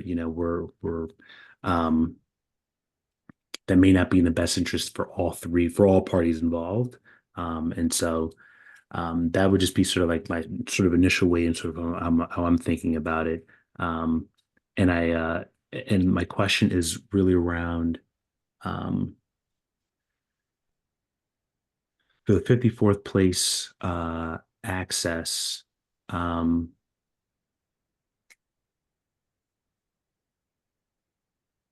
No, I think that's it.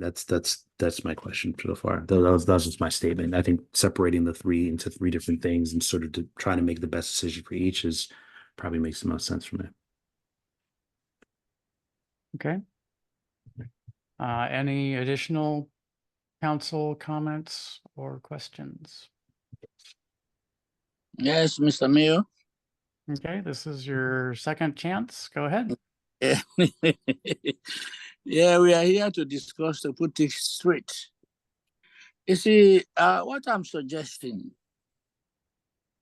because if you look at 54th place, you look at the shopping centers, it's very difficult to build a playground over there.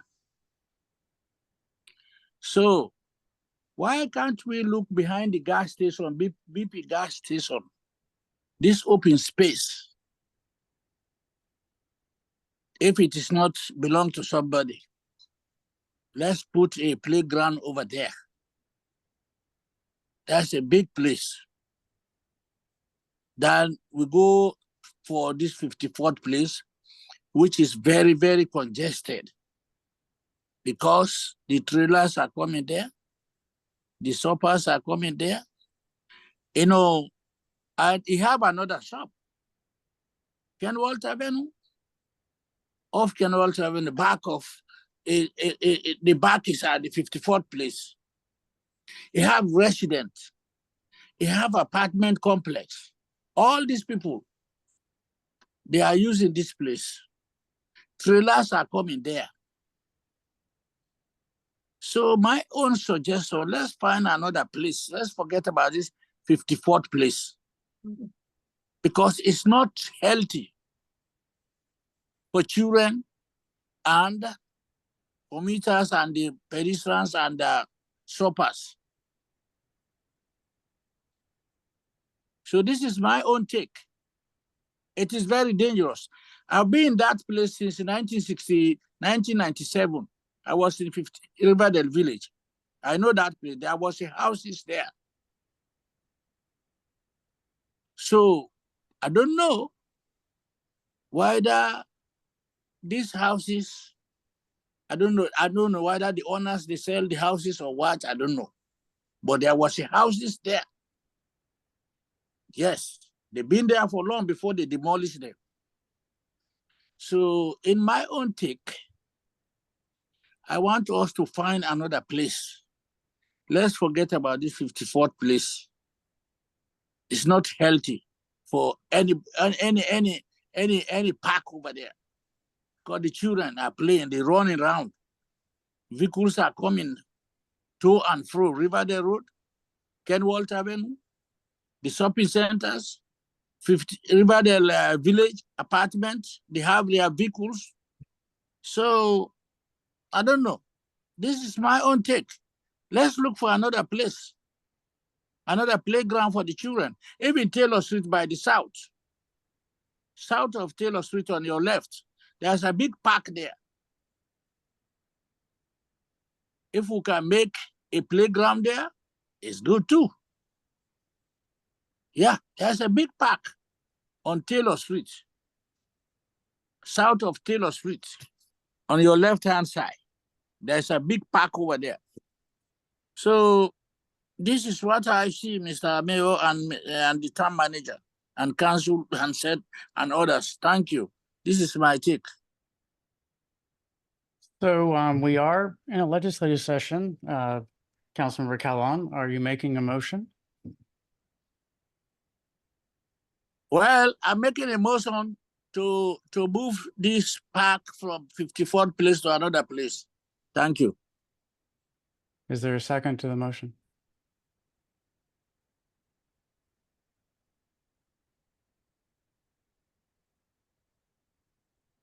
Your motion fails for lack of a second. Well, I think I don't think if they're gonna make any park over there, if they don't, whether they comply or not. That's why Mr. Hammond is saying. Okay. Yeah, they cannot make a playground there because it's not healthy for the children. That's why I bring this motion to move this place to another place. So your motion has failed for lack of a Let second. it fail. I know it's failed. But So you cannot make the motion again. You no, cannot I'm continue to- not making any motion. But let them know that. Thank you. Thank you. Mr. Herman, go ahead. Mayor Herman. Thank you. I just want to respond to Councilmember Inyang's point. I like the idea of separating the issues out. The only problem that we're confronted with is an issue of timing, because the town, as I understand, wanted to break ground on this like yesterday.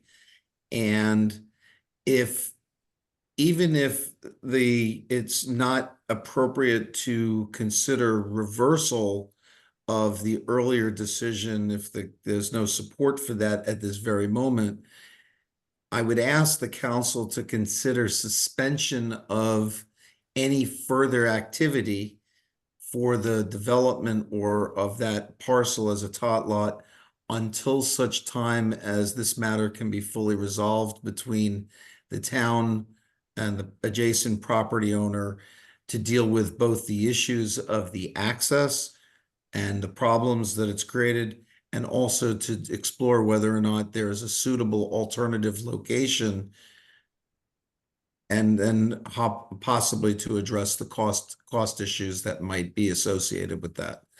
But barring that, if there's no action that's taken by the council, I understand that the town manager moving forward could just start developing the tot lot, and then we will have to address this in a different forum. And it's something I would not like to have happen. Mr. Town Manager, can you comment on that statement, please? Yes, Mr. Mayor. So from my perspective, we have an engineer who is conducting an analysis. We've been told that trucks, the 53-foot trucks routinely utilize the alley. We've been told by the businesses that's not what they've observed. We have questions about the turning radius at Riverdale Road and 54th Place, and whether or not it is safe to have large vehicles coming onto a town road. We've been told by the engineers that they need to also analyze how a vehicle entering from 54th would be able to navigate to get behind the Plaza del Alamo. So we anticipate having a report from the engineers on or about the 20th of March. And my recommendation to the mayor would be, let's have this on the draft agenda for the work session at the end of the month, and see what the engineer's report is. And the mayor and council will be able to have more complete information. And I think having more complete information is in everyone's best interest. So if I might ask a very quick clarifying question, Mr. Town Manager, are you saying that you would not initiate construction before the meeting on the 20th? Is that correct? That's correct, sir. We're waiting to get the report. So I believe that our plan is to have the temporary reopening of the former alley to continue through the month of March. Okay. And so we'll gather the information, report that publicly to the mayor and council. And perhaps then the conversation will be the same, or perhaps the conversation will be different based upon the information received. Okay. Thank you, Mr. Town Manager. Mayor Herman. Thank you. The one other last point I want to make, and not about the development of the 1.8 acres, but about the current operations. The town manager, myself, and the mayor also discussed the idea of what is the turning radius that's required for vehicles, assuming a vehicle comes in from Kenilworth Avenue. That's a supply truck. But what they've been doing is they've been making the right, if they come in from Kenilworth Avenue, they go down into the plaza, and then they make the right turn onto 54th Place so that they can maneuver to back up to the loading dock behind. Even if they're not doing ingress or egress to the terminus of 54th Place at Riverdale Road, they need a section at a minimum. They need a section of 54th Place in order to maneuver getting to the loading docks. The only question is, how far is that? And we believe that that's probably at least 60 to 70 feet, but we're still trying to deal with a holistic problem. But if you cut off 60 or 70 feet of your pocket park, is that really what you wanted to do anyway?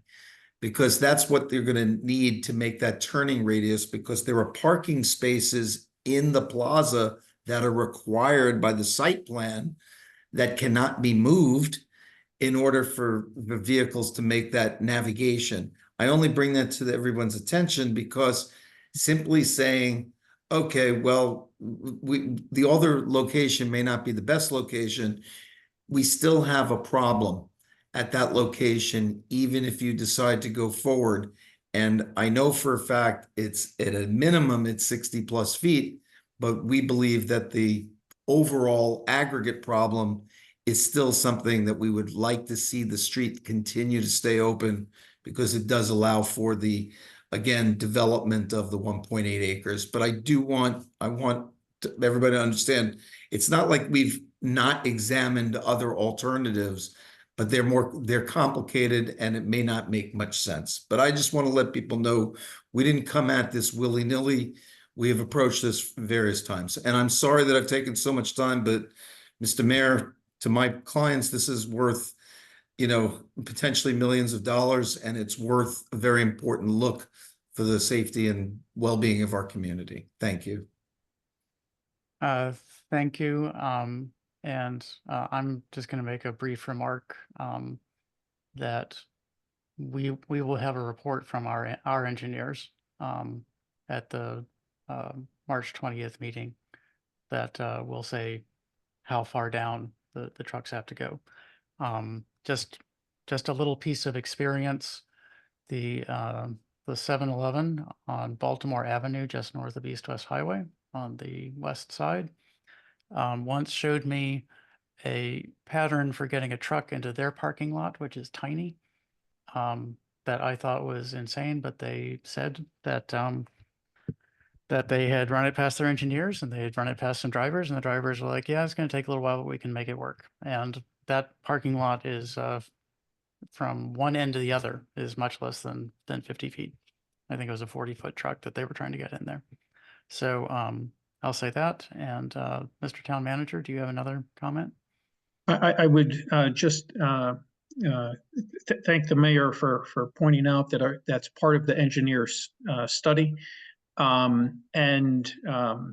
Just for general information, the parking lot in Plaza del Alamo changed somewhere between 2000 and 2005. It used to have angled parking, didn't have, I'll call them traffic islands throughout the parking lot. But those were added somewhere between 2000 and 2005, as was a fence at the where 54th Place and the private property meet. There was a chain link fence, and appears in the old photos to be a gate as well. What was added? The gates have since been removed. But the real concern is the way that the shopping center is laid out currently. Trucks, I think a casual observer can see that the trucks have to drive across those traffic islands in order to make the turn. I would agree with Mr. Herman that prior to that time, it would have been easier to make that turn into the alley. But that now they actually have to drive across traffic islands that the owners installed. And we'll wait to hear if the engineers have any recommendations on that as well. And we'll share those with you and your clients, sir. Thank you.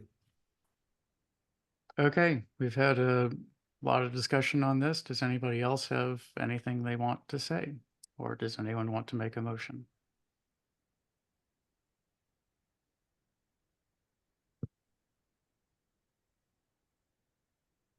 Okay, it's awfully quiet. Are there other items of new business?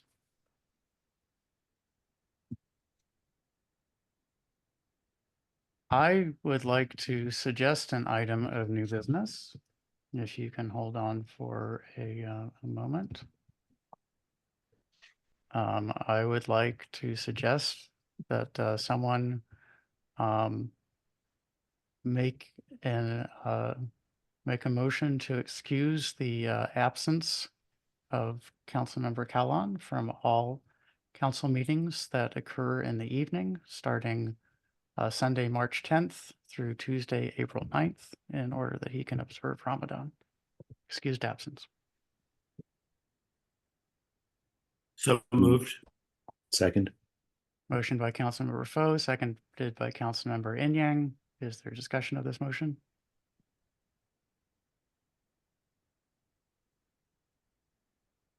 Hearing none. I don't think there are any members of the public here, but just, oh, Michael, you're still here. Any public comments? We support religious freedom too. Very good. Okay, I'll do a roll call vote. Councilmember Smith. Aye. Councilmember Foe. Aye. Councilmember Lingua had to leave earlier. Councilmember Inyang. Aye. Councilmember Callan. Aye. Thank And you very much. I abstain. The motion passes 4-0. You are excused from March 10th through April 9th. Any other items of new business? If not, may I please have a motion to adjourn? Motion to adjourn the meeting. Seconded. Motion by Councilmember Inyang, seconded by Councilmember Foe to adjourn, neither debated nor discussed by the rules of order. So I'll move immediately to roll call vote. Councilmember Smith. Aye. Councilmember Foe. Aye. Councilmember Inyang. Aye. Councilmember Callan. Aye. And I abstain. The motion passes. We are adjourned at 11:23 p.m. Thank you all. Thank you all. Have a good evening, everyone. And you too.